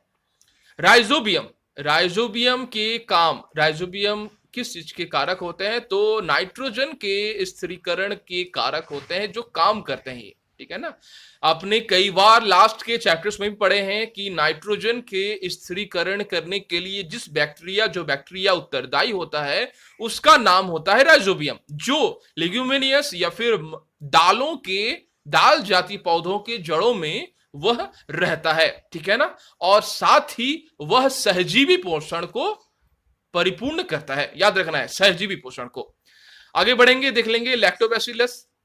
लैक्टोबैसिलस एक बैक्टीरिया है, ठीक है ना, एक जीवाणु है जो कारण बनती है किसका? दही के जमने का। तो दही का जमने के लिए जिस बैक्टीरिया, जो बैक्टीरिया उत्तरदायी होती है उसका नाम है लैक्टोबैसिलस, याद रखना है, ठीक है ना। आगे बढ़ेंगे, देख लेंगे ईस्ट के बारे में क्या कहा गया है। ईस्ट और उसके काम, ईस्ट का काम है ब्रेड की बेकिंग। यस, ब्रेड की बेकिंग का जो उत्तरदायी होता है, उसके लिए जो सूक्ष्म जीवी जो उत्तरदायी होते हैं उसका नाम है ईस्ट। ईस्ट के कारण ही ब्रेड की बेकिंग हो पाती है, जिसे हम बाजारों से खरीद कर खाते हैं, याद रखना है। साथ में देख लेंगे अगले में हमसे क्या पूछा गया है, एक प्रोटोजोआ, ठीक है ना। तो प्रोटोजोआ जो होते हैं वो मलेरिया का कारक बनते हैं, याद रखना है। मलेरिया के कारक जो होते हैं वो प्रोटोजोआ होते हैं। और याद रखना है ये, साथ में ये बात भी, जो मच्छर हमें काटते हैं वो नर नहीं होती हैं, वो होती है मादा, याद रखना है। मादा जो मच्छर होते हैं ना वो ही हमें काटते हैं, ठीक है ना। और मलेरिया का कारक जो होता है वो एक प्रोटोजोआ होता है, एक विषाणु, एक वायरस जो एड्स का एक कारक होता है। काफी खतरनाक बीमारी जिससे इम्यूनिटी जो पावर होती है, ठीक है ना, वह पूरी तरह से नष्ट हो जाती है। और देन हमारा जो शरीर होता है वो किसी भी रोगों के लिए, रोकथाम के लिए, रोगों से लड़ने के लिए वो तैयार नहीं होता है जब यह एड्स किसी को होता है तो, ठीक है ना। एड्स एक विषाणु के कारण होता है, विषाणु विष वायरस के कारण होता है, याद रखना है, ठीक है ना। आगे बढ़ेंगे और देख लेंगे कि प्रश्न नंबर 4 में हमसे क्या पूछे गए हैं। प्रश्न नंबर 4 आप देख पा रहे हैं, क्या सूक्ष्म जीव बिना यंत्र की सहायता से देखे जा सकते हैं? यदि नहीं तो वो कैसे देखे जा सकते हैं, ठीक है ना। आपसे प्रश्न नंबर 4 में पूछा गया है, जो सूक्ष्म जीव होते हैं क्या हम उन्हें बिना यंत्र की सहायता से देख पाएंगे? अगर आपका उत्तर होता है नहीं, तो फिर हम उन्हें कैसे देखेंगे? तो फ्रेंड्स चलिए देख ले रहे हैं इस सवाल का उत्तर में हमें किस तरह से देना है, ठीक है ना। और मैंने आपको कई बार इस वीडियोस में भी बताया कि सूक्ष्म जीवों को आंखों से हम बिल्कुल नहीं देख सकते हैं, उन्हें देखने के लिए माइक्रोस्कोप, सूक्ष्मदर्शी की आवश्यकता होती है, ठीक है ना। तो फ्रेंड्स इस प्रश्न के उत्तर में आपको लिखना है पहले नहीं, ठीक है ना। सूक्ष्म जीवों को नग्न आंखों से देखा नहीं जा सकता। सिर्फ नंगे आंखों से, खाली आंखों से आप सूक्ष्म जीव को नहीं देख सकते, क्योंकि वो बहुत ही छोटे होते हैं। इन्हें सूक्ष्मदर्शी की मदद से देखा जा सकता है, माइक्रोस्कोप की सहायता से हम उन्हें देख सकते हैं। याद रखना है आपको इन बातों को। आगे बढ़ेंगे और देख लेंगे सूक्ष्म जीवों के मुख्य वर्ग कौन कौन से हैं। तो कौन कौन से वर्ग हैं आपको इस चैप्टर्स में भी बताया गया है, आपके बुक में भी यह बात मेंशन है, बताई गई है कि सूक्ष्म जो जीव होते हैं उसके कौन कौन से वर्ग हैं। तो फ्रेंड्स सूक्ष्म जीवों को 4 वर्गों में बांटा गया है, 4 वर्गों में, ठीक है ना। 4 वर्गों में बांटा गया है। तो वो कौन है? जैसे सूक्ष्म जीवों को 4 प्रमुख समूहों में वर्गीकृत किया जाता है, ठीक है ना। तो वह है बैक्टीरिया, ठीक है, कवक, प्रोटोजोआ और कुछ शैवाल। ये है 4 वर्ग, 4 कैटेगरीज जिनमें सूक्ष्म जीवों को बांटा जाता है। वायरस इसमें नहीं आते हैं, याद रखना है। वायरस एक बहुत ही अलग चीज है, ठीक है ना। मैंने आपको वीडियोस में भी बताया है, काफी खतरनाक, काफी स्मॉलेस्ट जो सूक्ष्म जीव होते हैं उसमें से नाम आता है वायरस का। वायरस सबसे छोटे सूक्ष्म जीव होते हैं, काफी खतरनाक होते हैं, ठीक है ना, याद रखना है। और वायरस को सजीव और निर्जीव के बीच की कड़ी भी कहा जाता है, याद रखना है आपको। आगे बढ़ेंगे और देख लेंगे अगला सवाल हमसे क्या पूछा गया है। अब देख पा रहे हैं प्रश्न नंबर 6। वायुमंडलीय नाइट्रोजन का मिट्टी में स्थिरीकरण करने वाले सूक्ष्म जीवों के नाम लिखिए। तो फ्रेंड्स, वायुमंडलीय नाइट्रोजन का जो मिट्टी में स्थिरीकरण करते हैं, उसके लिए जो रिस्पॉन्सिबल, जो उत्तरदायी, जो सूक्ष्म जीव होते हैं, उनका नाम आखिर क्या है? अगर आप बता सकते हैं तो बताएं, वो आपसे पूछा जा रहा है। तो फ्रेंड्स, इस सवाल के उत्तर में आपको लिखना है सबसे पहले किस तरह से, चलिए हम देख ले रहे हैं। सबसे पहले आपको लिखना है मिट्टी में मौजूद राइजोबियम और कुछ नीले हरे शैवाल जैसे बैक्टीरिया वायुमंडलीय नाइट्रोजन का मिट्टी में स्थिरीकरण करते हैं, फिक्स करते हैं वायुमंडल के नाइट्रोजन को। वायुमंडल में जो नाइट्रोजन उपस्थित है उसको ये फिक्स करते हैं कौन? ये नीले हरे शैवाल, और फिर दूसरा है राइजोबियम। राइजोबियम के बारे में तो आपने जाना है, और नीले हरे शैवाल भी ऐसे सूक्ष्म जीव होते हैं जो वायुमंडल से नाइट्रोजन का स्थिरीकरण करते हैं। किस पर, कहां पर करते हैं? मिट्टी पर करते हैं, ठीक है ना।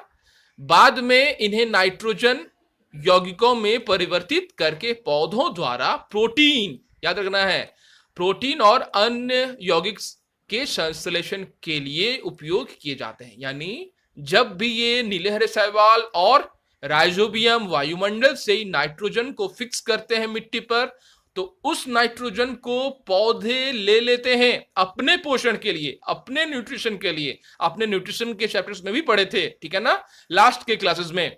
न्यूट्रिशन के लिए पौधे अपने उस प्रोटीन को तैयार करने में मिट्टी में उपस्थित जो भी नाइट्रोजन के यौगिक हैं उन्हें वो लेते हैं, ठीक है ना, और अपना पोषण को पूरा करते हैं। तो फ्रेंड्स, चलिए अब हम लोग देख ले रहे हैं कि आखिर प्रश्न नंबर 7 में हमसे क्या पूछे गए हैं। आप देख पा रहे हैं प्रश्न नंबर 7, हमारे जीवन में उपयोगी सूक्ष्म जीवों के बारे में 10 पंक्तियां लिखिए। तो फ्रेंड्स, काफी अच्छा क्वेश्चन है। आपको बताना है कि हमारे लाइफ में, हमारे जीवन में जो उपयोगी सूक्ष्म जीव हैं उनके बारे में अगर आप 10 पंक्तियां अगर लिख पा रहे हैं, 10 लाइन्स अगर आप लिख पा रहे हैं, तो उन्हें आप बताएं कि किस तरह से सूक्ष्म जीव हमारे जीवन में उपयोगी साबित होते हैं, ठीक है ना। तो काफी अच्छे से इस प्रश्न का उत्तर आपको लिखना है। तो फ्रेंड्स, मैंने आपके लिए लिख के रखा है, आप देख पा रहे हैं, ठीक है ना। तो सबसे पहले आपको इस प्रश्न के उत्तर में आपको लिखना है कि सूक्ष्म जीव नग्न आंखों के माध्यम से देखने के लिए बहुत छोटे होते हैं, ठीक है ना, जबकि वे पौधे और पर्यावरण के लिए महत्वपूर्ण है।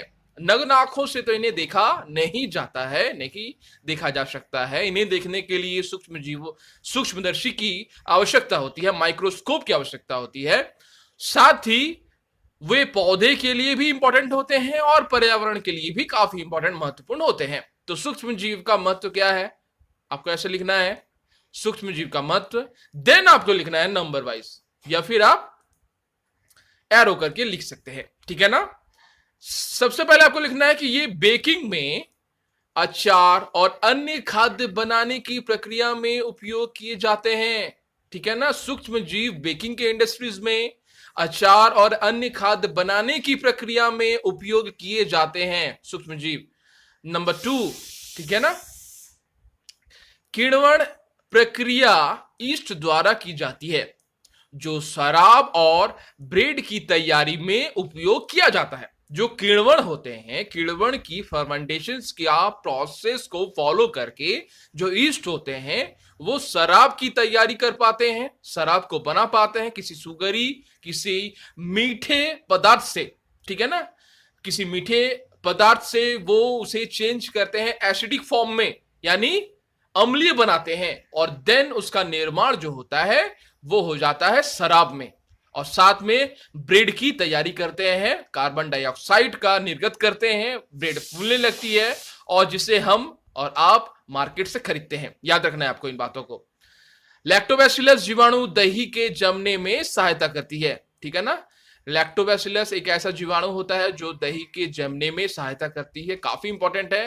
कई बार सवाल में भी आपको प्रश्न में पूछा जाता है कि वे कौन से सूक्ष्म जीव हैं जो दही के जमने के लिए उत्तरदायी होते हैं, उसका नाम है लैक्टोबैसिलस, याद रखना है। उसके बाद है अगला प्रदूषण कम करने के लिए सूक्ष्म जीव का उपयोग किया जाता है, जो प्रदूषण कम करते हैं, ठीक है ना। प्रदूषण को किस तरह से कम किया जा सकता है? तो फ्रेंड्स, आप जानते हैं कि जिस तरह से हमारे आसपास में जो भी कचरे वगैरह फेंके जाते हैं ना, उनको वो उर्वरक बना देते हैं सूक्ष्म जीव। याद रखना है, माइक्रो ऑर्गेनिजम्स जो सूक्ष्म जीवाणु होते हैं, वो कचरों को, जितने भी कार्बनिक पदार्थ हैं, उनको कचरों को वो मिट्टी में रूपांतरित कर देते हैं, खाद्य पदार्थों में जो ऐसे उर्वरक में तैयार करते हैं जिससे पौधे खाद्य पदार्थ के रूप में ग्रहण करती है, ठीक है ना। याद रखना है। तो प्रदूषण को कम कर रहे हैं ये कौन? जो सूक्ष्म जीव हो रहे हैं, याद रखना है आपको। और उनका उपयोग वायुमंडलीय नाइट्रोजन को ठीक करके मिट्टी की उर्वरा बढ़ाने के लिए भी किया जाता है। बिल्कुल सही बात। जो सूक्ष्म जीव होते हैं वो क्या करते हैं? वायुमंडल से नाइट्रोजन को फिक्स करते हैं। कहां पर? मिट्टी में करते हैं, और जिसका उपयोग पेड़ पौधे अपने पोषण को प्राप्त करने के लिए करते हैं। उस वायुमंडलीय नाइट्रोजन को यौगिक के रूप में वो लेते हैं, कंपाउंड्स के रूप में, ठीक है ना। प्रोटीन का संचरण करते हैं अपने शरीर में। कौन? पेड़ पौधे। याद रखना है, ठीक है ना। तो फ्रेंड्स, साथ में आपको यह बात भी लिखनी है कि जो सूक्ष्म जीव होते हैं उनकी उपयोगिता के बारे में, कि वे कई दवाइयां और एंटीबायोटिक तैयार करने में सूक्ष्म जीवों का जो उपयोग है वो होता है। आप जानते हैं सभी, एंटीबायोटिक को तैयार करने में, कई सारी दवाइयों को तैयार करने में सूक्ष्म जीवों को प्रयोग में लाया जाता है। याद रखना है आपको इन बातों को। साथ में एक और बात भी आपको लिखनी है कि कुछ रोगाणुओं का उपयोग या फिर उनके सर्विस और औद्योगिक अपशिष्टों के जैविक उपचार में भी किया जाता है। जैसे कुछ रोगाणुओं का जो उपयोग है वो सीवेज के लिए किया जाता है, ठीक है ना। और औद्योगिक जो गंदगी होती है उनके उपचार के लिए, ठीक है ना, उनके उपचार में भी रोगाणुओं का उपयोग किया जाता है। जैसे मैंने आपको बताया, गंदगी को साफ कर सकते हैं। बहुत सारे ऐसे गंदगी देखना है आपको, धीरे धीरे बहुत सारे कूड़ा कचरे जो हैं, जो कार्बनिक पदार्थ होते हैं, वो धीरे धीरे ऐसे पदार्थ में तब्दील हो जाते हैं, उर्वरक में तैयार हो जाते हैं, जिससे पेड़ पौधे अपने पोषण के लिए ग्रहण करते हैं। याद रखना है। आगे बढ़ेंगे और देख लेंगे कि हमसे प्रश्न नंबर 8 में हमसे क्या पूछा गया है। प्रश्न नंबर 8 आप देख पा रहे हैं, सूक्ष्म जीवों द्वारा होने वाले हानिकारक प्रभावों का संक्षिप्त विवरण आप दें, ठीक है ना। जो सूक्ष्म जीव जो होते हैं उनके द्वारा जो हानिकारक जो प्रभाव होते हैं उनका संक्षिप्त विवरण कीजिए, ये आपको बताना है। जो भी सूक्ष्म जीव है उनके द्वारा क्या क्या हानियां होती है। आपने तो उपयोग के बारे में अगले सवाल में बताया, प्रश्न नंबर 7 में। अब हानियां क्या क्या होती हैं वो आपको बताना है, ठीक है ना। तो फ्रेंड्स, सबसे पहले आपको लिखना है कि सूक्ष्म जीव कई मायनों में हानिकारक भी होते हैं। सूक्ष्म जीवों में से कुछ मानव, पौधे और जानवरों में बीमारियों का कारण बनते हैं। याद रखना है, सूक्ष्म जीव कई मामलों में हानिकारक होते हैं। सूक्ष्म जीव से हम मदद तो लेते हैं, हम लोग ब्रेड बना रहे हैं, पावरोटी वगैरह बना रहे हैं, इसके अलावा दही को जमा रहे हैं, बहुत सारे बेकिंग इंडस्ट्रीज वो चल रहे हैं।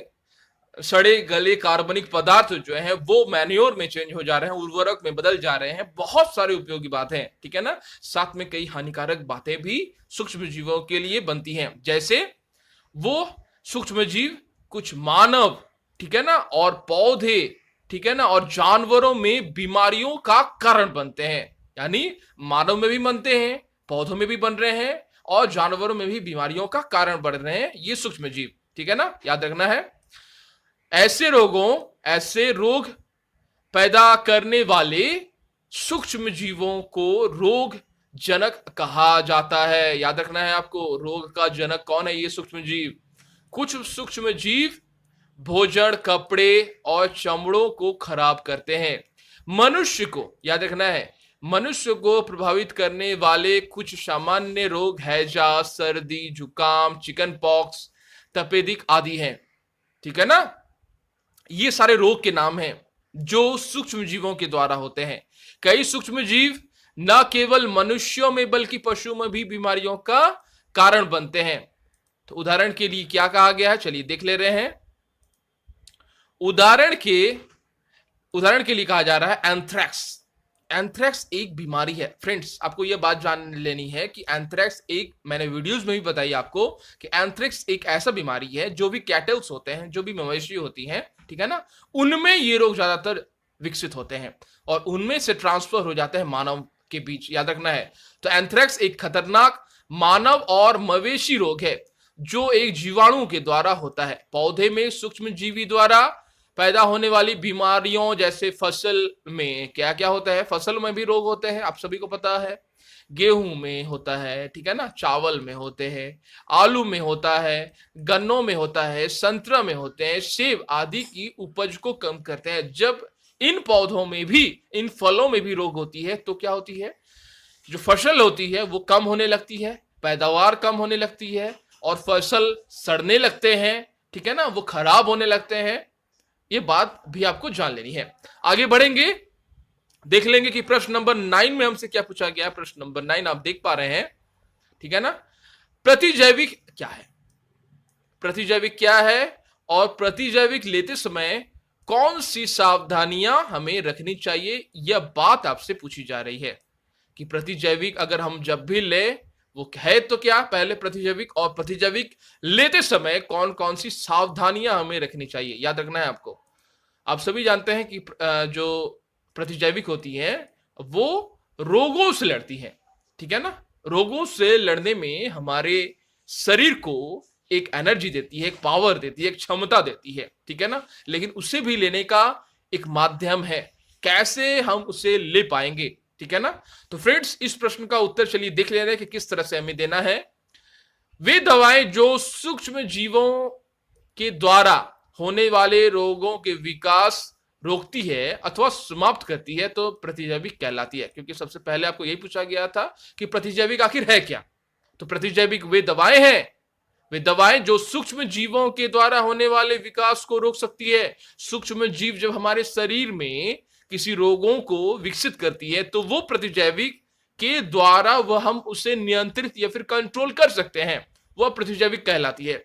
उदाहरण के लिए स्ट्रेप्टोमाइसिन, टेट्रासाइक्लिन, ये जो है प्रतिजैविक है, ठीक है ना। ये प्रतिजैविक मेडिसिन, दवाइयों के नाम है। अब है कि प्रतिजैविक अगर हमें लेना है तो कुछ बातों को हमें याद रखना है। जैसे क्या, सबसे पहले प्रतिजैविक लेते समय निम्नलिखित सावधानियां बरतनी चाहिए। वो सावधानियां क्या है, चलिए देख ले रहे हैं। सबसे पहले, किसी योग्य डॉक्टर की सलाह पर ही प्रतिजैविक लेनी चाहिए। याद रखना है, जब भी हमें प्रतिजैविक लेनी होती है, जो योग्य डॉक्टर हैं, जो ऐसे डॉक्टर जो नहीं है जिसे हम लोग कहते हैं अपने पास में, पड़ोस में, ठीक है ना, बैठ जाते हैं फिर कुछ दिन बाद चले जाते हैं, ऐसे डॉक्टर के पास नहीं जानी है। डॉक्टर जिनके पास ऑथेंटिक हो, ठीक है ना, जो रजिस्टर्ड हो, ऐसे याद रखना है, जिसे काफी सारे सालों से, ठीक है ना, लोग पहचानते हैं, काफी परिचित हो, ऐसे आदमी के पास आपको जाना चाहिए, ठीक है ना, याद रखना है आपको। तो किसी योग्य डॉक्टर की सलाह पर ही प्रतिजैविक लेनी है, एंटीबायोटिक लेनी होती है। डॉक्टर द्वारा निर्धारित पाठ्यक्रम को पूरा करना चाहिए। जो भी आपको शेड्यूल दिए जाए डॉक्टर के द्वारा कि यह दवाई आपको 7 दिन तक लेनी है, यह दवाई आपको 5 दिन तक लेनी है, यह दवाई आपको 10 दिन तक लेनी है, तो डॉक्टर के अनुसार उस पूरे कोर्स को, दवाई के कोर्स को पूरा करें, दवाई के पाठ्यक्रम को पूरा करें। दवाई को कभी भी आधा छोड़ देनी नहीं चाहिए। जैसे 10 दिन का अगर कोर्स है, टाइम है, डॉक्टर के द्वारा आपको बताया गया है, तो 8 दिन या 7 दिन तक अगर आपका तबीयत सही हो जाता है तो उसे नहीं छोड़नी चाहिए फ्रेंड्स, ठीक है ना, याद रखना है। तो डॉक्टर के द्वारा बताए गए, निर्धारित किए गए पाठ्यक्रम को, दवाई के कोर्स को पूरा करना चाहिए, बीच में नहीं छोड़नी चाहिए। और ना ही अगर आपको 5 दवाइयां बताई जा रही हैं तो 3 आपने खरीद लिए और 2 नहीं खरीदे, तो ऐसा भी आपको नहीं करना है। 5 के 5 दवाइयां ही आपको खरीदनी है और जिस तरह से टाइमिंग दिया गया है, सुबह में, शाम को, दोपहर को, खाने के बाद या फिर खाने के पहले, बिल्कुल उसी तरह से ही आपको लेनी है। आगे बढ़ेंगे और देख लेंगे कि नंबर 3 में हमें क्या लिखना है। जरूरत ना होने या गलत खुराक में प्रतिजैविक लेने से बचना चाहिए। अगर जरूरत नहीं है तो प्रतिजैविक नहीं लेना चाहिए, एंटीबायोटिक नहीं लेनी चाहिए, या फिर गलत खुराक में प्रतिजैविक लेने से हमें बचना चाहिए। हमेशा शरीर को प्रतिजैविक नहीं देनी चाहिए, यह बात भी आपको जान लेनी है, ठीक है ना। तो फ्रेंड्स, यह था आज का वीडियो। मिलते हैं हम लोग नेक्स्ट के वीडियोस में।